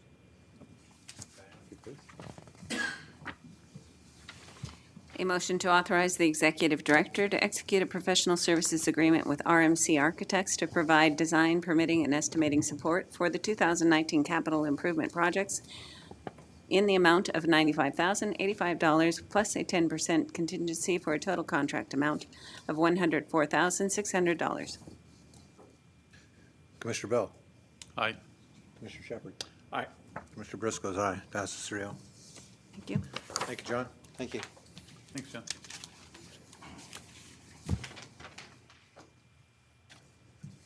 A motion to approve Resolution 1354C to adopt the revisions to the harbor's rules, regulations, and rates handbook associated with the web locker administration and assignment applying to Squalicum Harbor and Blaine Harbor. Good afternoon, Commission. Alan Birdsall, Manager of Marinas, and in consideration of time, I'll just jump right to questions. All right. Well, in that case, we'll jump right to the audience and ask them. All right, Commissioners, I am happy to be here this evening requesting your approval of Resolution 1354C that adopts the proposed web locker policies, changes to the web locker policies in Section 6.1 and the related changes to Section 1, which is definitions, and A4 of the Harbor Rules, Regulations, and Rates Handbook. This is a culmination of 4.5 months worth of work that initially started at Commission direction back on November 8th. The Commission stated that they wanted staff to open up a few web lockers, so we'll give you a little bit of background history on that. So our initial efforts, we sent 177 letters to web locker customers. We had a few vacations from the web lockers, which was predominantly the recreational users. We required updated proof of active commercial fishing and complete new upland storage agreements for everybody in the web lockers. Staff, the marina staff, I'm here with Andy Peterson, the Blaine Harbor Master, and Kyle Randolph, the Squalicum Harbor Master, and their teams managed to get everything updated on the proof of active commercial fishing, and all but one web locker tenant has signed a new upland storage agreement, and the one web locker tenant has refused numerous times to do so. So through the process in the initial efforts of trying to open up some lockers, very few lockers became available. And after additional direction by the Commission and input from stakeholders, we took the next step. So the purpose of the next step, again, was to open up web lockers. for those commercial fishermen that do not have a web locker, that are on the waiting list to get one. Help provide direction to staff for making web locker assignments and maintaining web locker assignments. Part of the goals and the purpose was to promote the relocation of active commercial fishers to Whatcom County, limit staff discretion, and then to allow the commission approval for assignments that are beyond the staff authority. And it's not necessarily that the staff were managing the web locker assignments inappropriately, but it's a condition that had been going on for a couple of decades, and the commission finally wanted to get a handle on it and said, here, we're going to limit what staff can approve. Anything beyond that will be at the approval of the commissioners. The commissioners had also asked that we get input from various sources. So our input, other than just staff, is the commissioners, the Marine Advisory Committee, Whatcom Commercial Fishermen's Association, the Working Waterfront Coalition, the Marine Commercial Trades customers, and various other web locker customers. Here's just kind of the timeline of the input. November 6th is the initial meeting in November, and I'm not going to go through all the list, but these are the various dates of inputs, either updates to the commission, meetings with MAC, meetings with stakeholders, email input, and a wide variety of others. This includes a total of 9 public meetings between commission meetings, MAC meetings, and stakeholder meetings that were noticed. And yes. So we took a lot of input. We took a lot of time going through this. And through the process, some of our initial findings, what we mentioned back in February 19th when we gave you the presentation, again, we need to make lockers available to those needing their first locker. We need to resolve a lot of unauthorized subleases. We identified many web lockers that were being used by someone other than the web locker tenant. And there was quite a number of those. And request 2, we need to resolve those. We need to limit the number of lockers assigned to one customer. There was a few cases where one customer had multiple web lockers, 3, 4, and I think one has up to 5 lockers. We need to eliminate allowing documentation to prove active commercial fishermen to be utilized across multiple web locker customers. What we have found is one fishing permit was being utilized to provide proof of active commercial fishing for up to 3 web locker customers. So limit it to 1 web locker customer. Revise the policies to better provide clarity for managing the web lockers for the harbor staff, and then continue to allow the marine commercial and trades to utilize lockers in a limited fashion. So those were our initial findings. With that, we have the proposed changes to section 6.1 of the Harbor Rules, Regulations, and Rates Handbook. Most of the criteria that are in these proposed changes actually come from the stakeholder groups in the meetings. We have incorporated many of those. All of these are concepts that we presented to the commission on February 19th when we came to you and said, we'll put these in a red line. We just need a head nod if we can move forward in this direction. And we got that. And so the attached action memo has the red line. I would like to say that section 6.1 through 6.4 are basically a complete rewrite. There was enough changes in the reduction of the number of web locker categories and other changes promoted by the stakeholders that we took Doug Carlberg's suggestion and rewrote sections 6.1 through 6.4. 6.5 web locker tenant responsibilities had minor changes, so we kept that in a red line format. So the major changes that you'll see. One is adding the language stating web lockers are strategic assets to provide maximum economic benefit to Whatcom County. And that specifically says, and again, the initial draft, thank you to Doug Carlberg and the Commercial Fishermen's Association for providing this. Port of Bellingham web lockers are a strategic asset utilized primarily to attract and keep the seafood industry base located in Whatcom County, and secondarily to support harbor-based marine commercial trades businesses with a goal of providing maximum economic benefit to Whatcom County.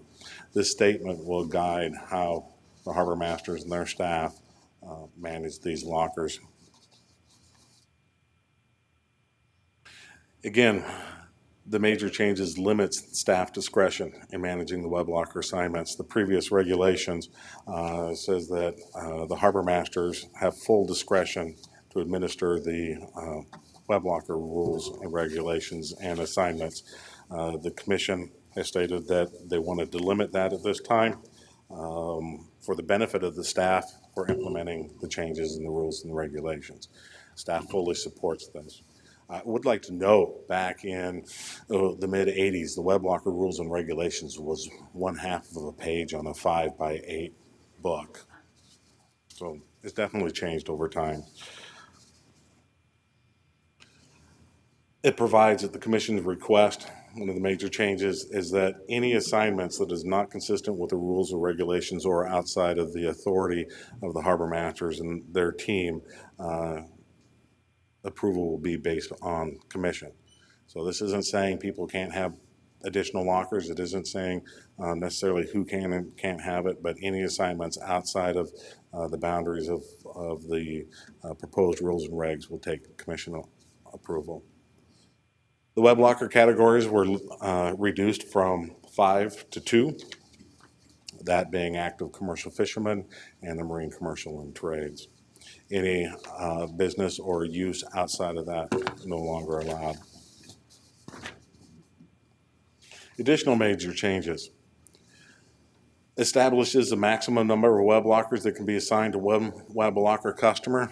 Any vessel that is equal to or greater than 49 feet is eligible for 2 large lockers. And any vessel less than 49 feet is eligible for a maximum of 1 large locker with a max of 2 lockers per 1 web locker customer. So if somebody had, 2 large vessels that were larger than 49 feet, they would still be limited to 2 lockers. It adds additional requirement for web locker eligibility that the web locker customer must either moor a vessel in Blaine or Squalicum Harbor or reside in Whatcom County in order to get a web locker or maintain the web locker assignment. I would like to say during the stakeholder meetings, there was another category that was brought up that included or provides economic benefit to Whatcom County. So they can either moor in one of the harbors, reside in Whatcom County, or provide economic benefit. We made an attempt and worked with the Working Waterfront Coalition to try to define what that benefit would be, to build the criteria on it. And in more and more discussions that we had internally, and as a recommendation of Jim Kyle with the Working Waterfront Coalition, is drop that criteria, and if something comes up that may meet it, if a web locker tenant or prospective web locker tenant doesn't moor in either marina or does not reside in Whatcom County, and harbor staff believes it's justified that they be assigned a locker, they would bring it to the commission for approval. We don't anticipate seeing that very often in the next few years.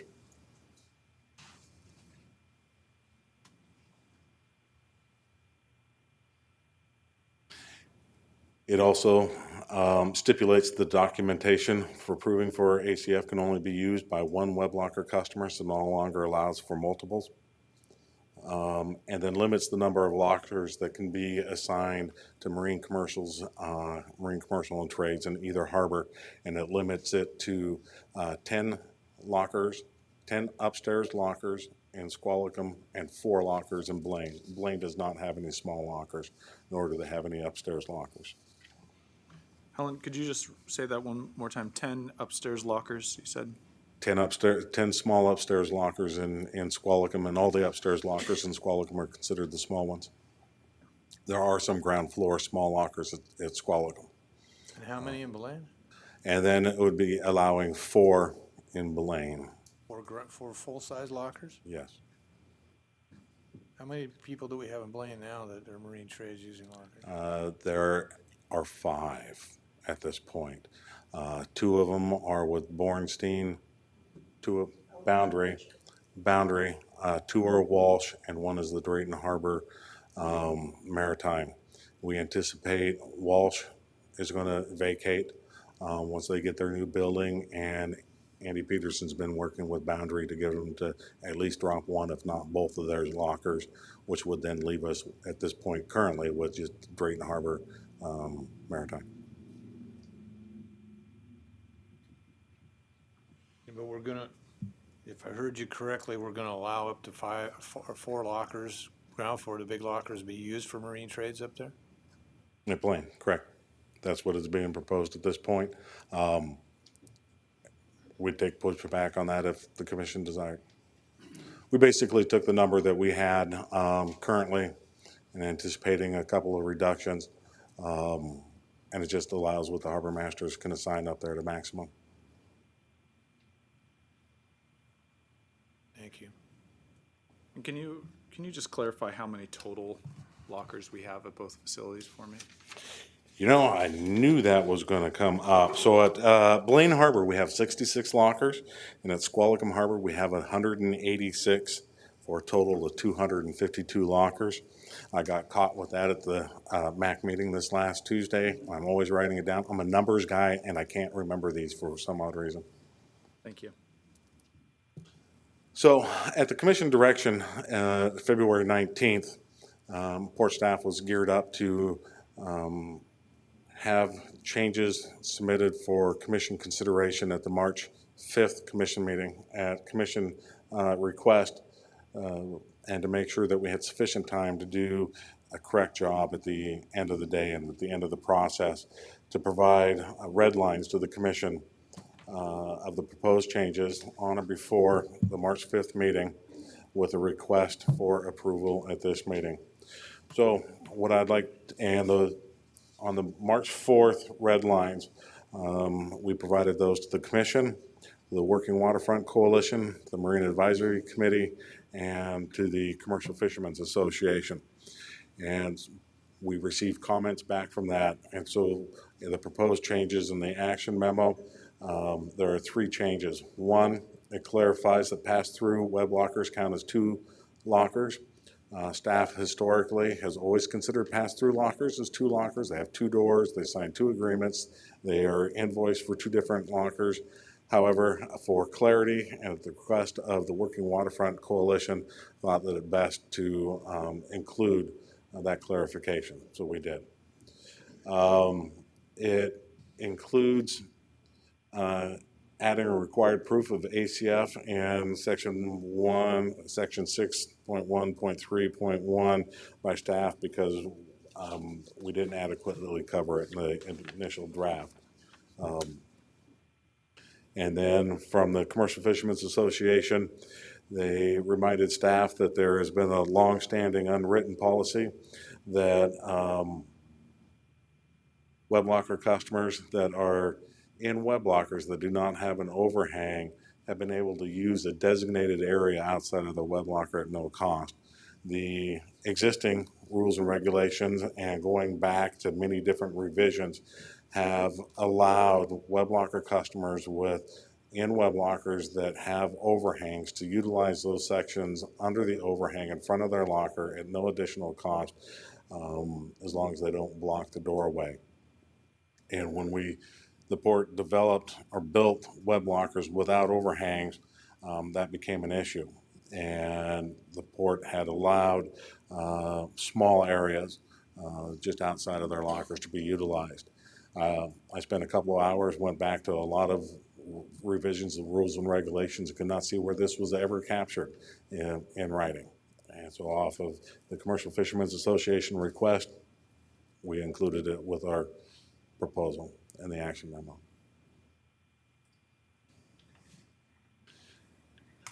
We have received some comments since we submitted the action memo and the proposed changes, the red line. There's 4 of them. 3 of them staff recommend, 1 the staff does not recommend. One of the recommendations came from the Working Waterfront Coalition, and it's to remove the redundant "at Blaine Harbor" in one of the sections. It starts, the sentence says, "in Blaine Harbor, this will happen at Blaine Harbor," and it was just redundant, so we dropped, suggesting to drop 1. Concern came up from the Commercial Fishermen's Association, which is consistent with concerns that they've been bringing up throughout the process, and it deals with the transfer of control of corporation, and nowhere in our regulations we have addressed that. And so what we're proposing to do is add that to the bottom of section 6127, which is the transfer of web lockers upon sale of business, and add as the last sentence, change of control of a corporation is considered a sale of a business for web locker assignment. Based off the commission's request, the sale of a business, to transfer a web locker as a sale of a business, either as a active commercial fishing or a marine's commercial trades, requires commission approval. So this just says that if a corporation changes control, that will be looked at as a sale requiring commission approval versus just transferring potentially a locker to somebody else. The final one that staff recommends is, this was caught by the Marine Advisory Committee on Tuesday, to add equal to or greater than 49 feet. And this is dealing with the number of lockers, and we inadvertently forgot to add equal to or greater. So we had a situation where it's less than 49 feet or greater than 49 feet, but nothing that equal to. What if it is 49 feet? And so we're asking to add the equal to or greater so that it matches the definition above in the regulations. A recommendation from the Commercial Fishermen's Association, Doug Carlberg mentioned this in his comment earlier, that has suggested to add substantially to a sentence in the approved for storage section, so that it reads, otherwise utilize it, the web locker, in a manner which does not substantially meet the intent of section 6.1. And what that gets into, and I'm going to read the whole passage. So the whole sentence, additionally, should a web locker customer fail to store any applicable equipment in the web locker or otherwise utilize it in a manner that does not meet the intent of section 6.1, the web locker customer shall have their upland storage agreement terminated. Mr. Carlberg, in his recommendation, has a very valid point. We don't want to get petty and terminate web locker assignments because somebody has a small box of Christmas lights from their house.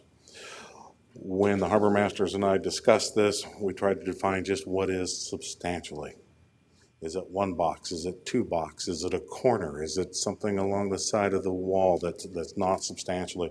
At what point do we cross this gray area of is allowed, isn't allowed? And in our understanding and impression of the commission direction, we do not recommend adding substantially in there because it starts drawing in a gray area. The harbor masters and their staff are smart folks.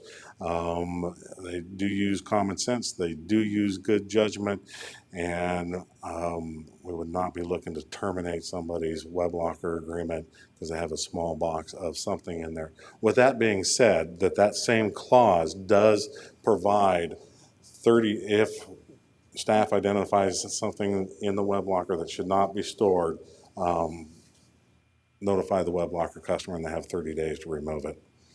So it's not an instant termination kind of thing. There is a period of time to make that kind of corrective action.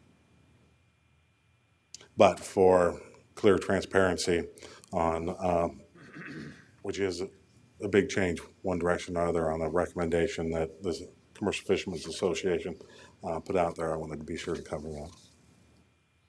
Well, a substantial part of this whole process has been trying to eliminate gray areas, and so I do trust the judgment of the harbor masters in that situation, and I think it is better to have those hard lines, and we've been battling upstream against the gray in as much as possible with these amendments. So I support your finding there.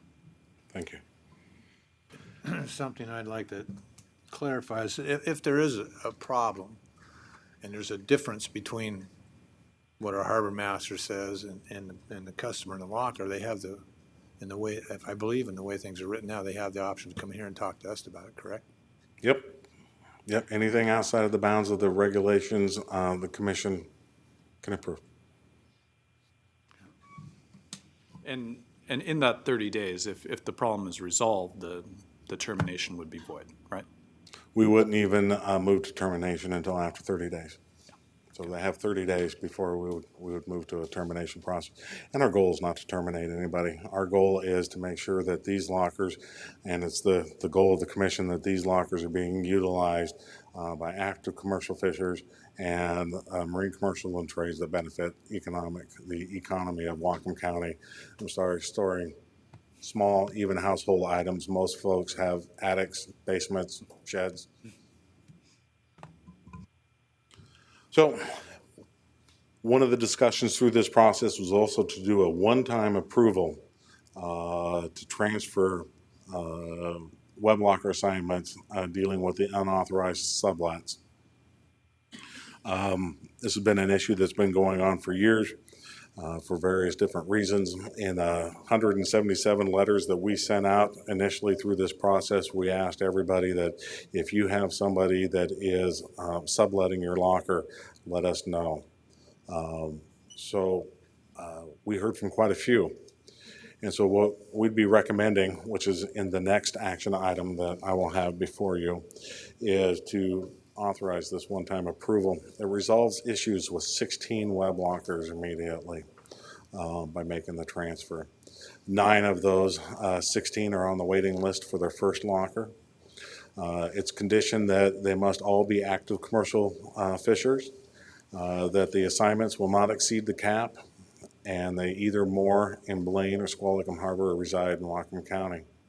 This has been backed and supported by the stakeholders as well. And again, that will be the next action item that I bring before you.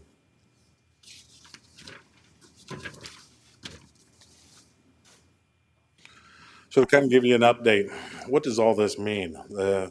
This is about getting web lockers in the hands of folks needing their first web locker. So currently, our current web locker waiting list at Blaine Harbor, we have 16 folks looking for their first web locker. We have 6 folks that have asked for a second locker. And if you advance your notes before you speak, you lose your place. So through this process, we've assigned 1 web locker. We've had 1 web locker become available in Blaine Harbor and 3 become available at Squalicum, and all those have been reassigned. So our current waiting list for Squalicum Harbor, folks looking for their first web locker, total of 47. This is down from 50 from when we started 4.5 months ago. 15 of those 47 already have small lockers, looking to get a large locker, and in most cases those 15 will give up their small lockers when they get a large locker. We have 4+ people that are already in a large locker looking for their second large locker, and I say 4+ because the staff member who administers the web locker waiting list is not available, probably won't be available for the next week or 2, so we couldn't 100% identify that, but we believe it's 4 or more. Can we back up just for a second? I have a question, Alan. I know it used to be, I'm speaking to the web locker list. It used to be if you were on a list and the lists were kind of combined, so you had an option to pick in a locker in Blaine if you couldn't get one in Bellingham if you're on the waiting list. Is that still combined or are we separated? They're separated. They can put their name on both lists and whichever one comes open. I think we have a couple of cases where folks are up in Blaine and on the Squalicum waiting list and waiting to get a locker so they can move. Okay. Thank you. I got a quick question on that. So first of all, you said you've been in 1980s when you had this, because it feels like it's been that long since we've been dealing with this. A lot of discussion, yeah. Lot of discussion. You just got here. I know, and I already feel like it's been years. Do you have a policy for, you've got a number of people on the waiting list that have never had one. Is there a policy of what you do with somebody who hasn't had one before somebody gets one that already has one? So before somebody gets two, before you allocate a new web locker to somebody who wants two, is there a policy there? Yes, very good question, Commissioner. The proposed policy includes just that. It states that any additional assignments, or the first priority for assignments, will be for folks looking for their first web locker. And then a second web locker would not be assigned to anybody until everybody has received their first web locker, and we have at least two available at Squalicum Harbor and one available and open in Blaine Harbor, so that we can attract active commercial fishers from outside the area to our area. That was an oversight for me to explain. Thank you for asking that, because yeah, that is fully built in there. That was my mom's policy on birthday cake. Yes. Everybody got one before. Birthday kid should have got two, but. Cake and you ate it too? So what we anticipate happening through all of this, and this is if all of our research is 100% right on, and what we have found out is exceptions are coming out of the woodwork every time we turn around. But what we anticipate in Blaine Harbor, we anticipate 6 large web lockers opening just due to the cap requirement alone. We do not anticipate out of any harbor additional web lockers opened up due to unauthorized subleases. Those will be all 100% resolved, hopefully with the next action. We anticipate another 5 to 7 web lockers opening up when we rebuild Web House 1. Again, that gets back to the Boundary and the Walsh. And a couple other folks have indicated that they may leave once they have to move all their stuff anyways. Squalicum Harbor will open up 4 lockers due to the cap. What does this mean to the web locker waiting list? Web lockers. Folks in Blaine Harbor looking for their first web locker will go down from 16 to less than 5. No change in folks looking for the second web locker. At Squalicum Harbor, we'll go down from 47 to approximately 38. And if you remember, that was 50 4.5 months ago, and then no change in those waiting for a second web locker.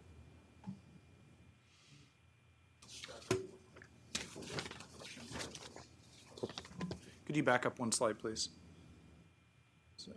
So you said that was almost 50 down to 38 is what you're expecting. Okay, thank you. So it is some movement. It's not a lot of movement, but it's considerably more than what we have seen in a number of years. So the next step, if approved by the commission, is that we'll, do a QA on the numbering and the formatting on the red lines to incorporate those into, the currently approved revision of the Harbor Rules, Regulations, and Rate Handbook, so we can get those posted on the port's website. We will forward a copy of the changes to all the web locker tenants. That was a recommendation from the Commercial Fishermen's Association, and so we will do that. And then we will begin implementing the revised policy changes. We will coordinate with our web locker tenants who need to vacate as a result of these changes. We do know that many of these web locker customers have been customers for a very long time and will be faced with pretty radical change. And have been the port's customers. Many of them will continue to be the port customers. And so all initial contacts will be personal. These are not going to go out by letters. These are going to be by phone calls. We're going to talk to them.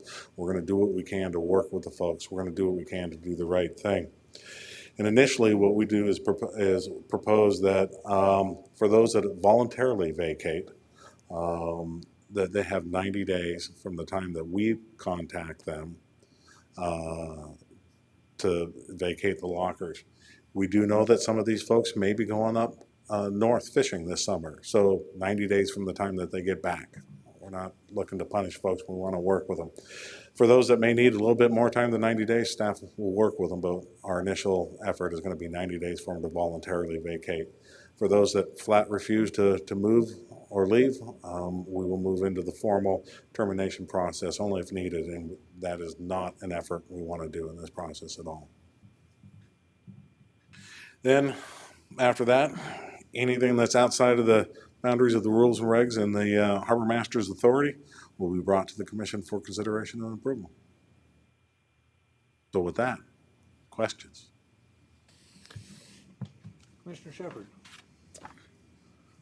I don't have any substantial questions for this one, but I do want to just note the exemplary public process. You know, that slide you had a couple slides back that listed all the meetings and events and exchanges. I really do think it's been a very open and transparent process, and we've had lots and lots of stakeholder input. And I do want to thank all those stakeholders that have participated. There's a lot of people here in the room that have participated, and it's been a lot of time for staff as well. I do, you know, I was sitting up here and thinking, was this all worth it?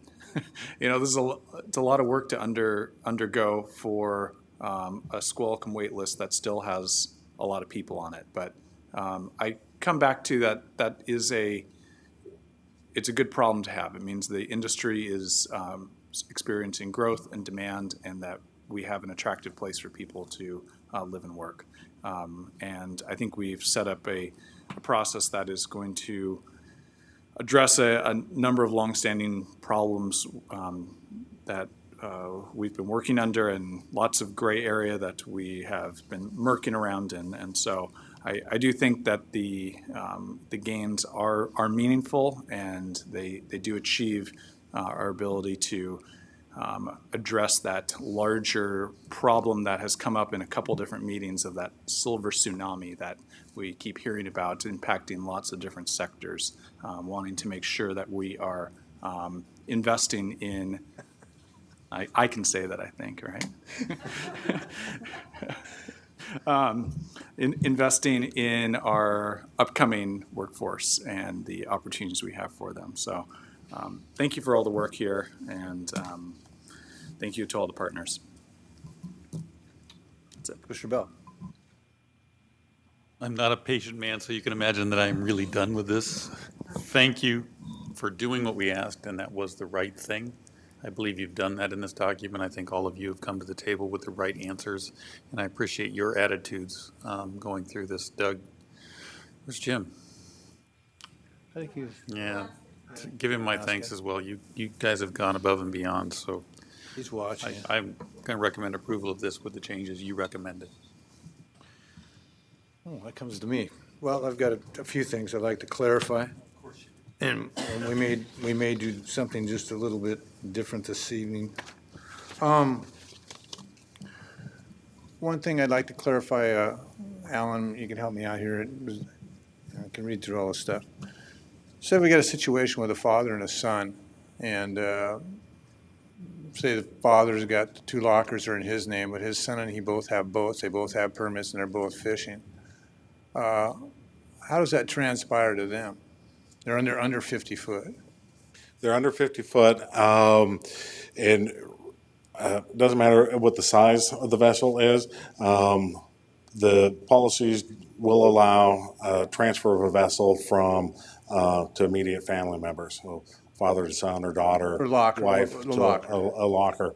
And so if, say, a father had 2 lockers and was using one with their son, and the son had a boat, had a license, and can prove it, we can make a straight across transfer. Okay, or say the father has 2 lockers in his name, and the son needs a locker. and they're sharing the lockers and have been for some time, can they still transfer that one locker to the other boat? Yes. Okay. Yeah, if I think I understand the question, yes. Yeah, we Yeah. got father and son, they each got a boat, each got a permit, they're both fishing out of the harbor. Only the father's had the lockers for several years, well, the son was growing up, he's now old enough to have a locker. Can we move that second locker to him? Because the way we're writing this, it requires that you gotta be over 50 foot. If they're not over 50 foot, which their vessels aren't, they're under 50 foot.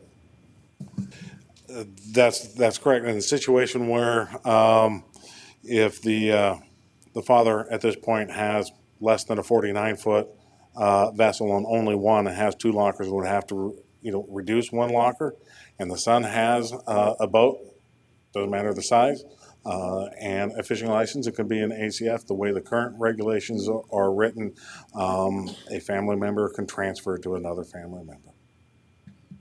So that can happen. Does that answer your question? Did you have anybody in mind there, Bobby? Well, just a second. Who came up with the 49-foot thing, is all I want to know. And how come there's no fishermen here? If everybody knew what was going on, how come there's no fishermen here? Could you come to the microphone, please? Sorry. And please state your name, Lee. Lee Freeman, and who came up with the 49-foot requirement is what I'd like to know, because we got 3 different fisheries. I got a ton of equipment, and if I lose a locker, I'm not going to have any place to put all my crab pots and stuff. Bobby knows how many crab pots can go in a locker. And I'm one of the persons that came up with the 49-foot. We had to have You did. we had to have a break somewhere for footage, so we tried to follow suit with what the Coast Guard is doing with their new regs to fit the vessels, because the vessels are being built bigger, 50 foot and up. Huh. And there's 50 foot and down. So you have to draw a line somewhere on how many lockers a boat can have to put gear in, Lee. And I wish you would have come to the meetings and given us some input, but Well, I as didn't usual, know this was all being proposed. I didn't know till yesterday from Rick, and then Andy told me today. I didn't know any of these proposals. And I don't know if it was the letters in the Blaine, all I heard was before it was about people that were not proven fishermen or whatever were being transferred out of lockers, or older guys that didn't have their permits anymore or anything like that. But I didn't realize any of this was going on till yesterday at all.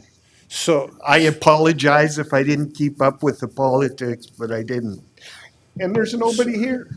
So I think the answer to your question you gave to me was explained pretty clearly. You will not lose a locker. Yeah, but for other guys, that aren't here, Let that me don't also know what's chime in. going on. When you saw that list of meetings, there have been a lot of people in this discussion Huh. over a long period of time. We've had the fishermen in and out of meetings and in and out of MAC meetings. That's the problem. Okay, so no, I don't want things to get out of order here. Lee, No, I won't. Are Don't you- worry Are you about it. through talking, or do you have something else to say? Yeah, I had something, but now I can't remember what it was. Okay. Milan, if you would like to say something, please step to the microphone. Yeah, Milan Slipčević, president of Commercial Fishermen Association. First thing, I'm the only one that doesn't sign that lease agreement. You are stubborn. Yeah, I am. And many of our members is, before we start with the dealing with the lockers, doesn't sign agreement. After, when I have a word from you guys, then after we get to the point with the lockers, then we're gonna go through that lease agreement, because I think that lease agreement is just big in favor of the port, not about customer. And we have, from previous experience dealing with the port, so many negative input from the port to the commercial fishing industry. Last few years we doing okay after so much effort we put in to get to that point. Now we have to go through that lease agreement that we can get chance that port can just change the commission, change the port stuff, and every new guy do the new thing, and when have so much power over us, can do whatever like to do with us. And that's why I like to go through that lease agreement and figure it out something fair share for the port and Commercial Fishermen Association, active commercial fishermen. Just that we have something in a common sense that's gonna work for both sides. And another thing, how many times we ask down the road that something strictly that is attached commercial fishermen doesn't need to go to Marine Advisory Committee Board or anybody else, because we like to make decisions for our own self, not somebody else. And that's why so many of us end up, I'm the probably dealing with the more questions and answers than all port staff and commission together. So many come to myself and arguing with me, you try to get me out of my locker, you try to do this, you try to change the rules. I don't try to do anything negative to anybody, but just to get everything right, we put a lot of effort, and it's not 47 people on the list. I just went through the Squalico Harbor list a couple days ago.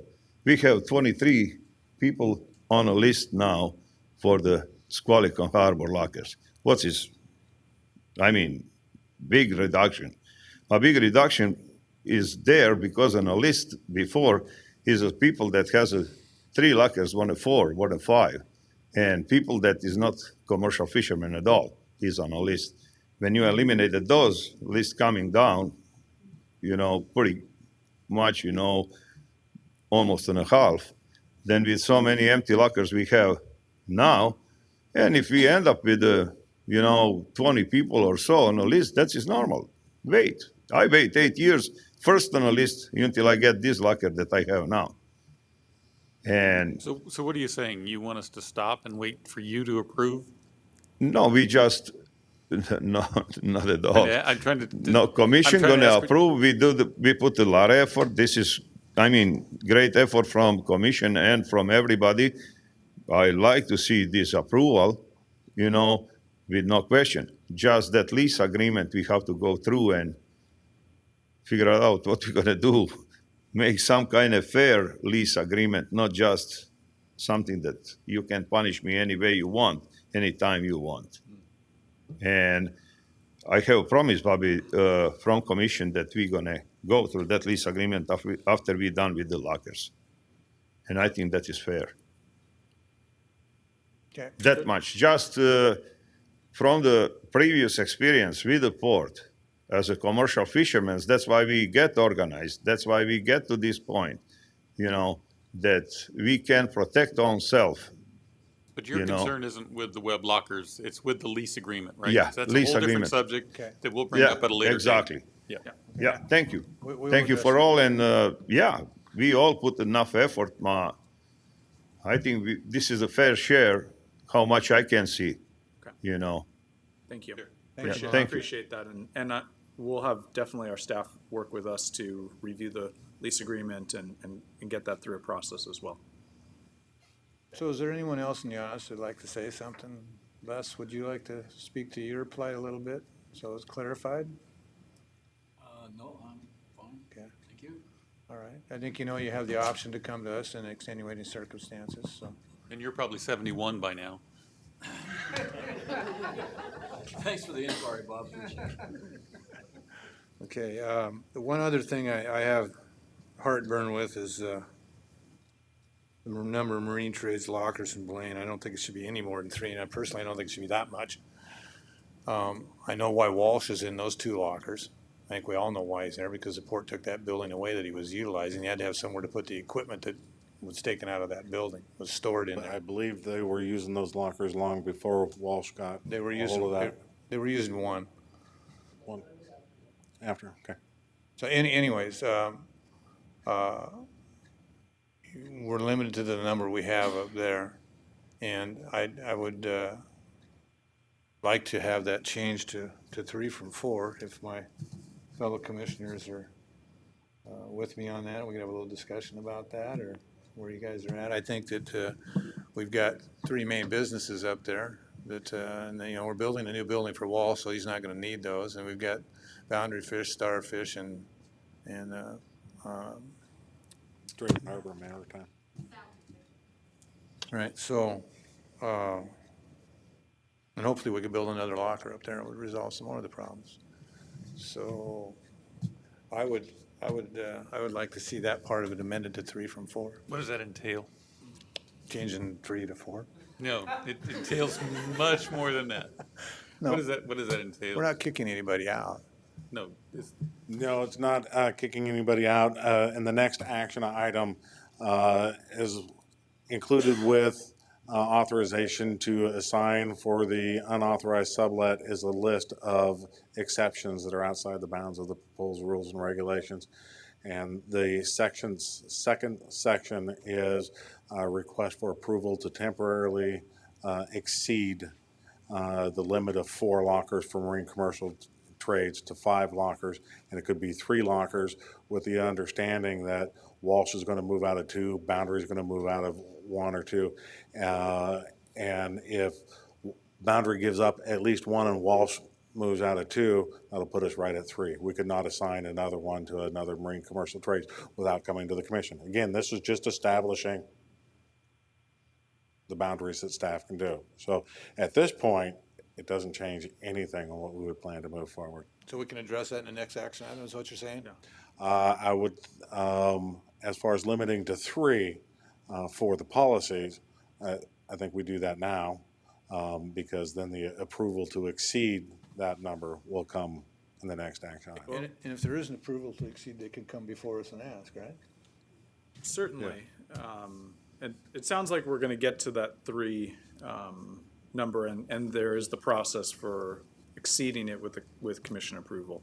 My only question is if we peg it at 4, that is a placeholder for that business that we don't know, that possibility that we don't yet foresee, and we have a more streamlined approach to welcoming a new customer or partner that we aren't currently anticipating. Or we could welcome a new fishing customer and his business. And that's true as well. That's provided there's an available web locker anyways. That we- limit just limits what the harbor masters can do without the commission approval. It doesn't necessarily mean we will push to hit that cap.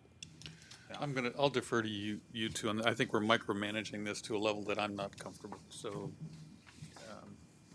You're gonna have to I make a like the deci- policy You're decisions. gonna have to make a decision The sooner or later on it. micromanaging So. is driving me crazy. I mean, we're only gonna have a locker for that 4th marine trades if there's one available.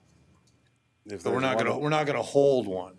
No, that is correct. It Okay. has to be available and there has to be a request for it. At this point, we don't have anybody asking for it. Okay, well, I took it as we were gonna hold a 4th Oh, no. locker. No. Okay. No, that's just the maximum we can assign. We're not having any intention to hold a locker for that. What we have an intention for down the road is to hold a locker for a new active commercial fisherman to come to the area. Okay, well, I'll withdraw my request on that then, based on that. Anyone have any further questions? No. Anybody in the audience have anything they'd like cleared up before we vote? Okay, thank you. Diane, if you would. A motion to approve Resolution 1354C to adopt revisions to the Harbor's Rules, Regulations, and Rates Handbook associated with the web locker administration and assignment applying to Squalicum Harbor and Blaine Harbor. Does that need to be as amended with the red lines that are in here? I would have to defer to legal counsel that there were 3 small changes that were not on the red line version provided to the commission. Let's just add as presented. Okay. Glad I could be here for you, Frank. A motion to approve Resolution 1354C to adopt revisions to the Harbor's Rules, Regulations, and Rates Handbook associated with the web locker administration and assignment applying to Squalicum Harbor and Blaine Harbor as presented to the commission. Aye. He was in a hurry. That was Commissioner Bell's eye, by the way. Commissioner Shepherd. I as well. And Commissioner Briscoe's aye as well, 3-0. Thank you. Thanks to the staff and everyone. That was a good one. Thanks to staff and everyone from the public sector and all the folks involved. Just thank you. It's been something I've been trying to get done since I got here. And I just wanted clarity and transparency for everybody in the harbor so they know what's going on, because there's been too much barroom napkin switches and contracts and changes done up, and it's created the mess we've all got. So, thank you.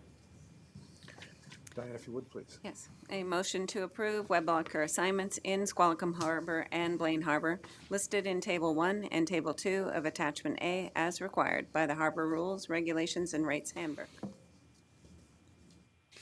Hi. Again, good evening. We're now into evening commission. With your approval of the harbor rules and regulations, as mentioned before, it limits what staff can assign and discretion, but does provide approval of certain assignments by the commission. And so this next action is requesting the commission approval for assignments on two different tables.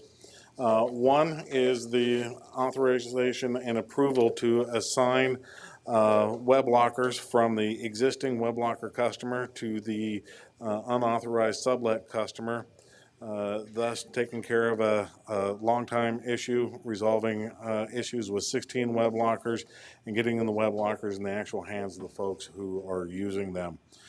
This is a one-time deal. In the future, any unauthorized sublets will not be allowed and will be subject for termination. That does not preclude people from partnering and sharing lockers, but those are not recognized. The list is on Table 1, provided with the action memo. I had not intended to go through line by line. We're asking for the entire table, Table 1, Table 2, take them all, leave them all. Table 2 is assignments that are outside the bounds that you just accepted for the marine, commercial, and trades. With the assignment of Boundary, Drayton Harbor, and Walsh Marine, they total 5 web lockers. It exceeds the 4 web locker cap to the marine, commercial, and trade. So we're asking for temporary authority to exceed that cap for a total of 5 web lockers until Web House 1 is demolished. We do not anticipate those will move when Web House goes, and we're only looking for authorization through that period, and that'll get us below the 4.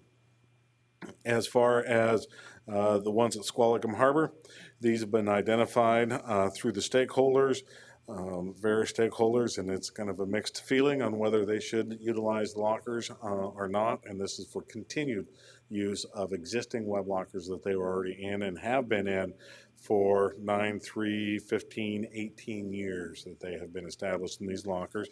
So we're requesting approval to continue their web locker assignment for Anchor Excursion and a downstairs locker. They're a marine, commercial, marine trade.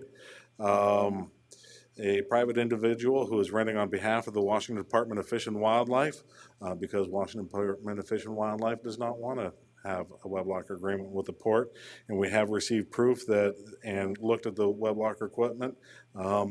We do believe it's all on behalf of the Washington Department of Fish and Wildlife. Another charter Alan, operator. Is that a downstairs locker? That is an upstairs locker. That's an upstairs. Yeah, anything 525 and right, Kyle, 525 and above is an upstairs locker. So that's the one that gave me heartburn. How come they don't want an agreement with us? Don't know why. I think when they saw the original agreement, they wanted to change it like any other governmental entity would like to do. But they're Maybe I can comfortable- jump in here. They're comfortable letting a private individual? Well, one of the employees probably signs up to it because if you try and do a transaction with the state, you have to go through their forms. And the Department of, I think it's called Enterprise Services, but you have to go through their system and their forms, and it's very cumbersome. So sometimes state agencies, an employee says, I'll just rent the locker. So that's what happened probably here. Well, that was my next What the hell are they question. doing in our lockers? Can't they afford? Why are we leasing to this, I mean, WDFW doesn't belong in a web locker, period. That's just Commissioner's opinion. So why, I don't know. They're not active commercial fishermen, they're not marine trade, so I guess they're out now? I would have to defer to our rancher from Squalicum, Kyle Randolph, to explain what they've got in. Good afternoon, Commissioners. My name is Kyle Randolph, Harbor Master for Squalicum Harbor. It's a unique situation. Frank is right. They refused to sign an agreement with us. They have issues with the fact that we bill ahead of time. They actually sent me our agreement with their edits all over it, and I said I wouldn't do that. The contents in the locker is dive gear for search and rescue equipment that the Fish and Wildlife uses. I don't know their purpose. I just know it's got Fish and Wildlife stamped all over it, and it's all dive gear. It's not personal gear. Is it your opinion they need to be there for emergency purposes, or is it just for training purposes? I don't have an answer to that. Fish and Wildlife's been a customer of ours for a long time, and they felt this was important for their continued servicing of the Whatcom County. I think we should probably have them make their case. Okay. I'm on that page. I'm not in favor of letting that one go forward. No, these weren't intended for that kind of use for those folks. I mean, they can sure well afford a storage locker uptown. The other thing I'd like to point out is what fee are they paying? They're paying the recreational rate currently, so they would get probably dropped down to the commercial trades rate, because those would be the only two left at the end of this discussion. Yeah, I'm with Commissioner Shepard on, I need to talk to us. Okay. I'll speak with Officer Kuntz and have him come up here. Thank you. Okay. Have them bring their budget with them so I can see how. To bring cash. And the rest of these are supported by, again, various stakeholders and the Marine Advisory Committee and port staff. I'd like to know if there's any further questions. So just for the Northwest Navigation, that's a upstairs locker or downstairs? I'm just still trying to clarify that. Yes. Upstairs? Yes. Sound diving is a small downstairs. And Yes. then the Squalicum Marine Upholstery, that's a downstairs large locker? That's correct. I'm unclear why that needs to be a Thank downstairs locker. We met with them, and during the stakeholder meeting, it was suggested maybe they can get, take maybe the exception would be 2 upstairs lockers in exchange for that. The size of they use that to bend their metals and their materials for marine trade purposes. And Kyle met with them, and they took a look at a couple of the upstairs lockers and went the size of the stuff that they bend in this facility. They physically could not take it up and down the stairs. But why does it have to be a web locker? It doesn't appear to me to be related. I mean, you could do that anywhere. Could you do that in the hallway, or? I mean, does it have to somewhere be else? in a web locker? Can they do it up? We're talking about. That Yeah. I don't know where else they would have space to do it. They were pretty adamant they needed the space to be able to bend some pretty large stuff. Well, I'm pretty adamant that I need the space for reduced fees So as well. did they say what are they bending? They're an upholstery shop. I mean, Again, I'm gonna have to ask Kyle. You wanna? Well, for example, this is Robin. For example, they did the Marine Life Center roof, which has a lot of metal in it, right? It's a typical tent structure. It's got a metal frame and then canvas over the top of it. I couldn't hear you very clear, Rob. Could you try that again, please? Yeah, you bet. Can you hear me now? A little better, yeah. So he did the Marine Life Center roof, which has a lot of metal frame in it. That's what he's bending is the frame. He covers the metal frame with canvas, but he has a metal frame he has to bend. I see. Okay. Right, if I could add to that, I did speak with Tim. We went up there. He took measurements. He says that they're bending stuff that's 15 feet wide. The doorways to the web lockers are only about 5 by 8, so they could bend them in there, and they would live in there for the rest of their lives because they couldn't get it out the door. And That's really not the issue. The issue isn't, there are people bending things in places that aren't in a web locker. Does it need to be bent in a web locker? I mean, in the conversations we had at the table, as I recall, it was explained he had big rolls of material to store and so on and so forth. And that he was going to look at storing those upstairs. And now we've come to bending large things. And bit confused. My question would be, how often does this happen? Is this a regular occurrence? Is this every time we have the Marine Life Center built, which is not very often? Because I just want to be recognizing we're asking lots of individuals, certainly the Commercial Fishing Association members, to give up space, to go through hardship of reducing locker space, moving equipment, moving out of places that they've had for a long time. So this isn't a process that hasn't had hardships for those involved. And so I don't want to ruin somebody's business and make them inoperable doing their business. But if we're talking about something that happens once every 5 years, I'm sure we can figure something out under our brand new pavilion or somewhere else that we can bend a piece of metal. What he said. Maybe we have the same process that we go through with WDFW. I think that's a good idea. Okay. So just make sure I understand the commission for the folks for the Joshua Kuntz with the WDFW and Squalic Marine Upholstery to bring them back to the commission for later consideration? Yeah. Thank you. I shouldn't say yes. You might even do that with both of those. If they want to make their case, I think we should give them a fair hearing. I'd like to know why Squalic Marine Upholstery needs to be in a web locker, number one, and the same thing with WD Fish and Wildlife, why they need to not be on the lease and why they need to be in a lease. So we would request that staff sets up maybe the next commission hearing. They could come before us if they can. Yeah. And one of the two in April, they need to come talk to us. Yeah. Both of them. And the upholstery business, they've participated in the stakeholder meetings, and he's made his case about the value they provide and the service that they provide in the marina. And he's been an active participant, so I don't want to negate that.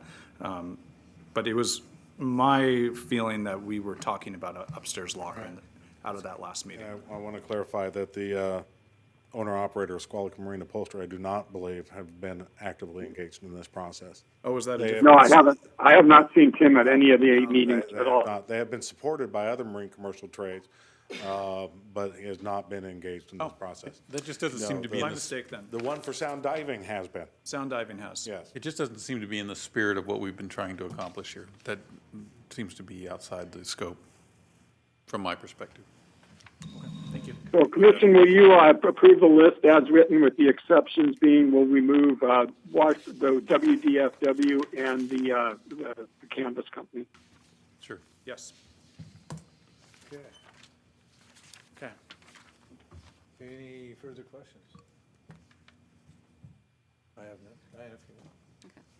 A motion to approve web locker assignments in Squalicum Harbor and Blaine Harbor listed in Table 1 and Table 2 of Attachment A, as required by the Harbor Rules, Regulations, and Rates Handbook, with the exception of lockers 534 and 518 in Table 2 to be addressed separately. Commissioner Shepard. Aye. Commissioner Bell. Aye. Commissioner Briscoe's aye. Passes 3-0. Very much, Commission. Thank you, Alan. Alan, thank you more than Alan, you for know. speaking Thank the you. piece. And Kyle, thank you. And Andy who? Me. Okay,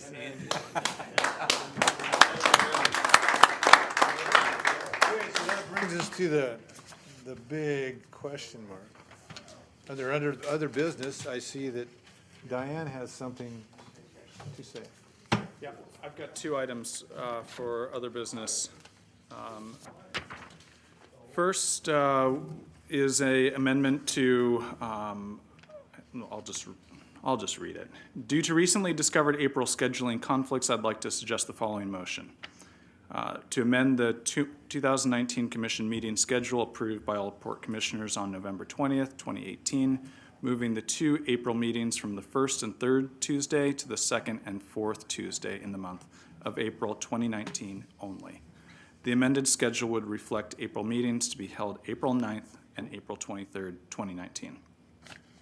I gotta check my calendar. Can I go on record as an aye for that, and then I'm going to... Do you have something to do? Yeah, then I'll be back. But I'm a yes. Okay.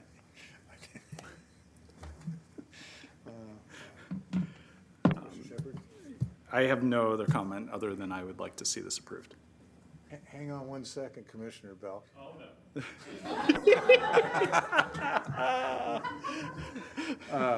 I have, why are we doing this? There's both Commissioner Bell and I have scheduling conflicts where we're out of town for the first week of You guys don't want to leave me here by myself if I'll run amok or what? difficult for us both to call in at the same time. Okay, so Diana, if you read the motion. There you go. A motion to amend the 2019 Commission meeting schedule approved by the Port Commission on November 20, 2018, moving the 2 April meetings from the first and third Tuesday to the second and fourth Tuesday in the month of April 2019 only. The amended schedule would reflect April meetings to be held April 9 and April 23, 2019. Commissioner Shepherd. Aye. Commissioner Briscoe's aye, and Commissioner Bell voted aye before he left the room for emergency. Thank you. So, do you have any other business? Yes, I do. I would like us to entertain formal support for maintaining the Alaska Marine Ferry System at our marine terminal.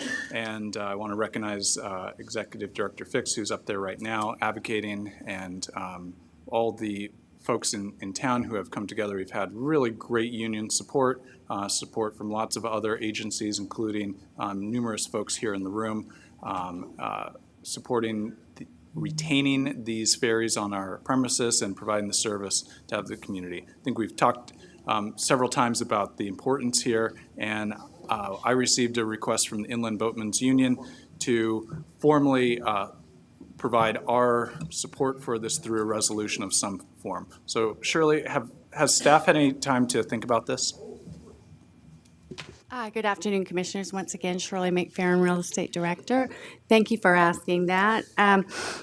Executive Director Fix did anticipate that this issue would come up. So staff prepared Resolution 1382. And we have slipped that in front of each of you. And if you are inclined to adopt it, Diana's prepared to read a motion.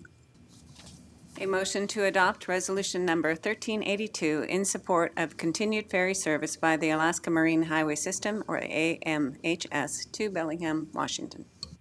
Mr. Shepherd, any questions? Nope, other than, in addition to Executive Director Fix, the Inland Boatmen's Union is up there right now doing the same thing. So they're also providing their testimony. I think it makes a good follow-up from those personal visits to then be able to have a formal document to accompany after. So that's all my questions. Mr. Bell, any questions or comments? No. I have no comments or none. Would you like to read again, please? A motion to adopt resolution number 1382 in support of continued ferry service by the Alaska Marine Highway System to Bellingham, Washington. Mr. Shepherd. Aye. Commissioner Bell. Aye.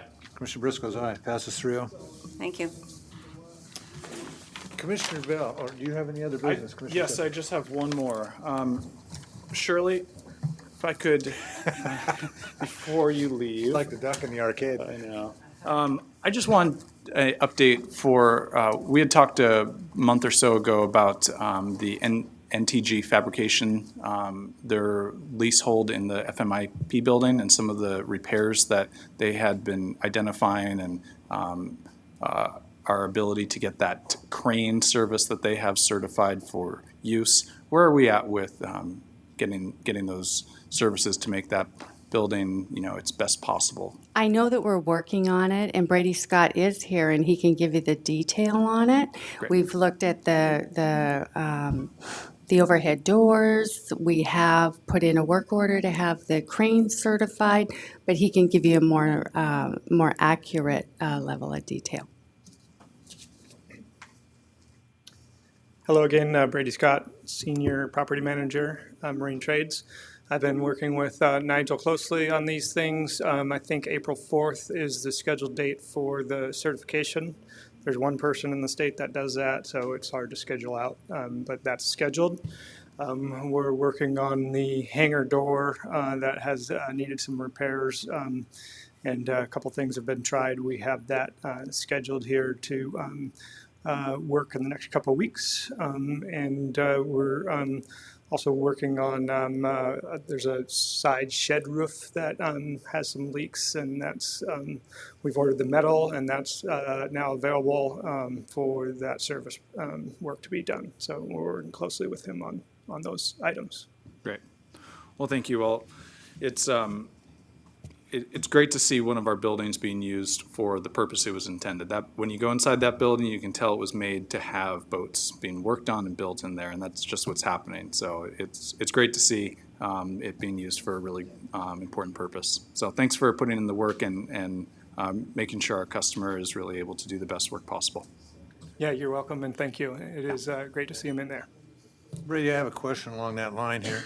Kind of through the grapevine, it's come to me that there's a need for a brake press over there.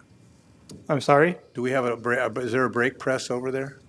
A brake press? Yeah. It's a big machine that breaks metal. Is there one in the building or not? There's not machinery in the building, no.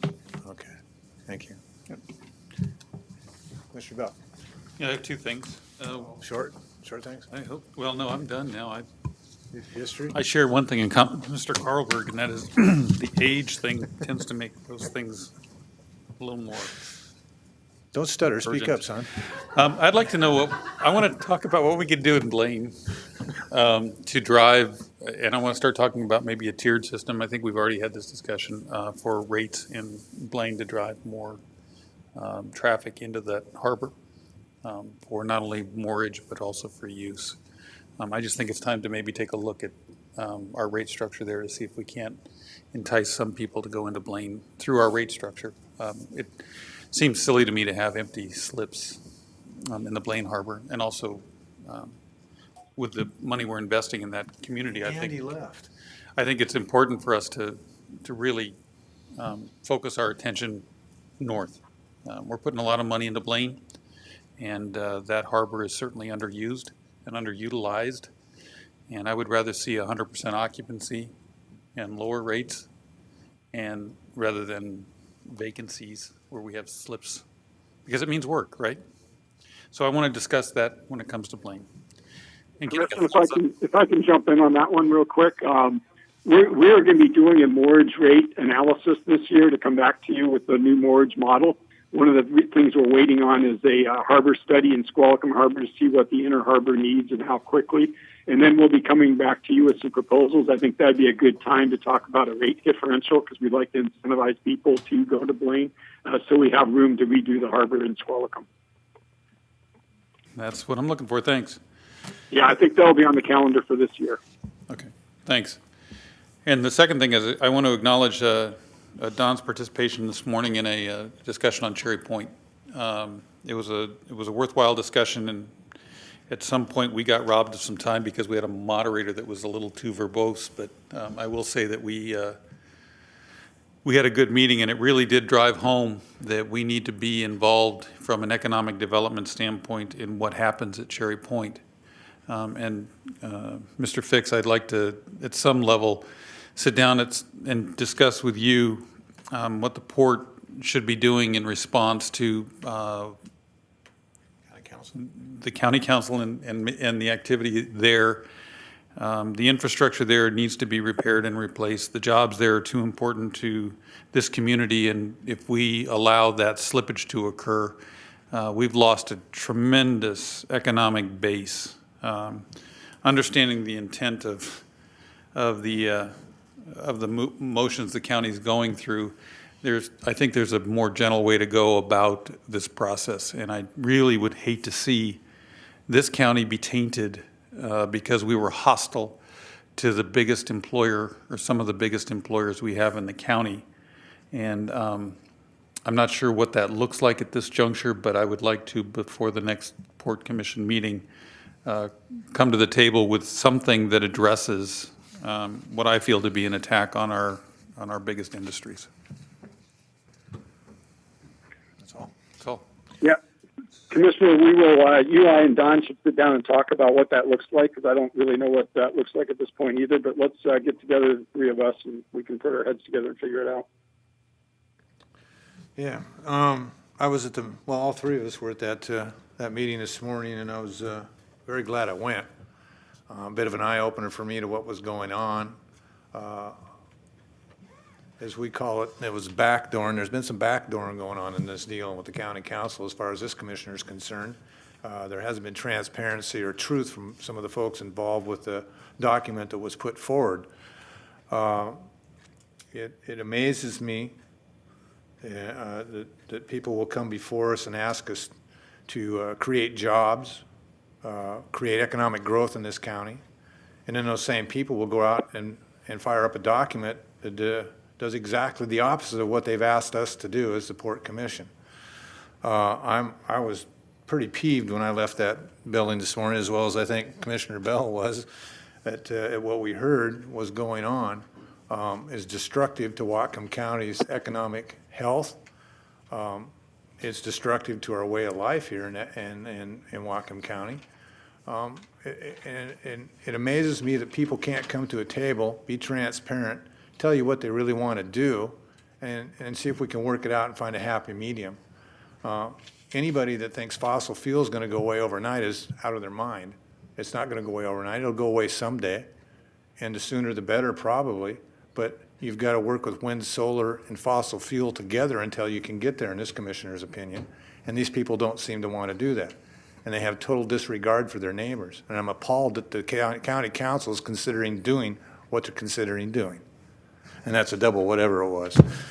So I would like to see, or I feel maybe we should come up with some kind of resolution in rebuttal to what the county council is considering doing, because I think it's absolutely insane.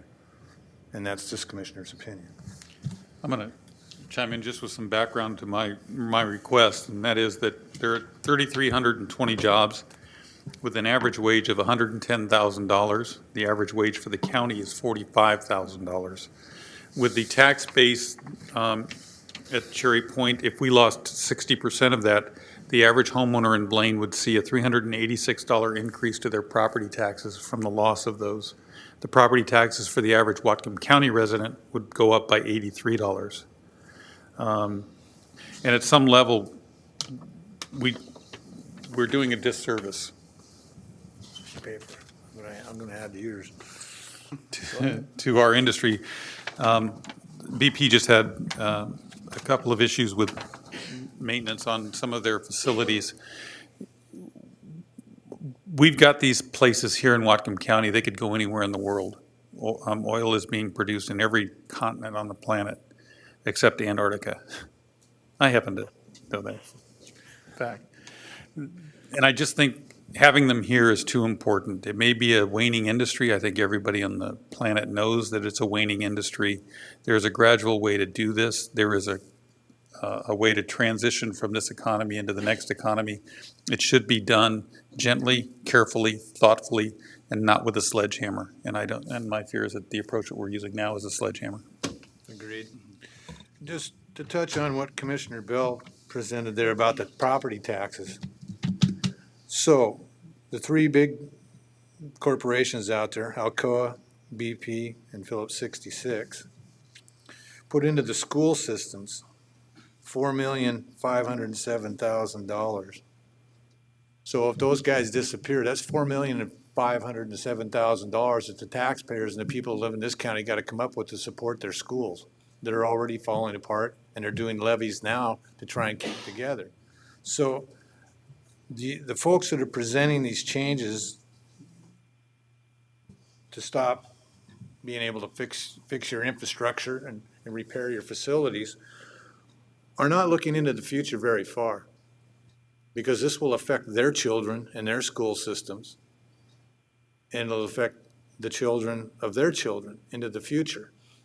People make decisions based on whims. Now, I don't want to destroy our environment. I don't think anybody wants to destroy our environment. They want to take care of it. But you can't take care of it if it's in some other country. You have no control. You run all our corporations out of this country, and you have no control over what goes on. So I would recommend that those folks come to the table, sit down and negotiate, and find out a better way to do or reach the goal they want to get to. I mean, it's absolutely, I can't fathom why everybody keeps wanting to run everything out of this country, run our jobs out. I understand the pollution part of it. I understand with dealing with that. I work on the water, you know, we don't want pollution. But you can't control it if it's gone to some other place. And anybody that doesn't think the pollution in some other part of this world doesn't come around to affect us isn't very smart. We're in a bubble. Our little cubes or our little globes in a bubble, and it all goes around. So I'm very disappointed in the people. I'm very disappointed in Todd for bringing this forward. I think it's a bit deceitful the way it was done, and I don't think it's going to take us where we need to go. It's going to ruin a lot of the good economy in this part of the country and the economy that's yet to come. The growth that's yet to come by people when they look and see what we're doing here, running people out, they're not going to want to come here. So I've got a real issue with this thing. And I think that as commissioners of the Port of Bellingham, I think we have to speak out. You know, it's not that we're anti-environment, but we're not anti-economic growth. And this is what this will do. It will stunt the economic growth of this county. And I think it's uncalled for. That's all I have to say about it. It's probably way more than I should have, but it's what it is. I support getting some more clarity from the county council about the intent and the actual implications of what they're trying to pass, because I want to make sure that I understand fully from them what those implications would be. I feel like there's a little bit of gray area that I'm still trying to parse out. So I do. There's a lot of gray area. I do support the request, and I just wanted to highlight one of the projects that the Joe Lee from Phillips 66 highlighted today is one of those examples of that capacity we have to support the ability for these existing employers to transition. And so this is something I'm going to be meeting with Dawn next week, and I'd like our staff to be able to spend a little bit of time thinking on how we can support. So Jolie mentioned a potential partnership that Phillips 66 is going to have with REG. REG is the largest supplier of renewable and biodiesel in the country. They're one of the largest in the world. They have a substantial plant in Grays Harbor, which employs people and uses an older refinery that had closed and is now producing renewable diesel. And they're interested in a partnership at the Phillips 66 plant. And it could represent over 100 jobs and up to $1 billion of investment in this community. It's a great example of one of our existing employers looking to transition, looking at the future, looking at where the markets are going, and how they have ability to not only support that, but grow their base here. And so anytime I see one of our big employers wanting to do those things, I think it's a home run.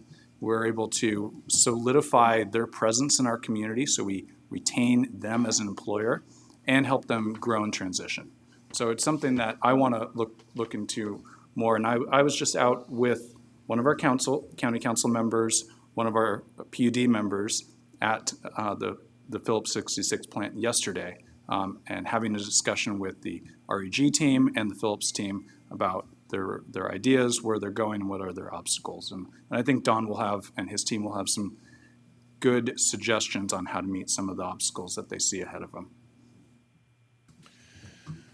I'm going to just real quick. I think it's naive to think that everyone in this marketplace doesn't understand where it's going. I think everybody at Phillips 66 knows. I think everybody at BP knows. I even think the people at Alcoa know where the future is headed. And everybody's looking for a way to transition. It's not just Phillips 66. I think, so we need to acknowledge that they all are in this marketplace together. They all have brains. They are all thinking about what their future is going to be. The same way Detroit is thinking, or Detroit, what used to be Detroit, what the auto manufacturers are thinking about electric cars and alternative fuels for automobiles. Everybody's making a transition. We're seeing an attack on an oil industry for the fact that they make oil. We're not seeing the same attack on automobile manufacturers for making cars that use gasoline. There is a transition the marketplace is making in the automobile industry. We're just asking for the same thing to happen with the petroleum industry, and I think that's going to be the framework from which I start. mean, ultimately, we're still using gasoline. We're going to still use gasoline for quite some time. And it can either be produced here or it can be produced elsewhere. And I think on a more philosophical or a policy level, when we're wanting to look at where we address the change, it's more with the end user and the end user's utilization of that product, not the producer. And one of the I think things the that- same goes for power production and other things. We want to be impacting, we want to be thoughtful about where we're trying to put our regulations. And one of the things that disturbed me the most was the climate strike that our students took a day off of school. When you look up the reason that they took that, one of the items in that was that they did not want to fund any infrastructure improvements on existing oil facilities, which is like killing people. Because you've got to improve these facilities, you've got to keep them operational, you've got to be able to put the money in them to keep them going and to keep them safe. To try to block that, it's just foolish. And I'm worried about where we're headed if that's the reason our kids are leaving school, is to go out and tell us in the streets that we need to stop funding the infrastructure at these places. And that infrastructure needs to be in place. Because they all rode to the school in the bus, and they've all using their phones that are made out of plastic from petroleum and their laptops and everything else. It isn't just about the fossil fuels being burnt. It's not everything it's used for. So it's disturbing. So I'd like to welcome you, Rob, to this debate. Thank you. Appreciate it. Looking forward to that. It's disturbing that our young folks will go out and do something like that without really looking into what it is they're doing and how it will affect them and affect the place they live in. And it's a bit disturbing. So enough of whipping that dead horse. Do you have any more on it? I will let it go. Ken? Okay, and I as well will let it go. So, any other business? Any other business? Any other business? No, don't have any. Meeting adjourned.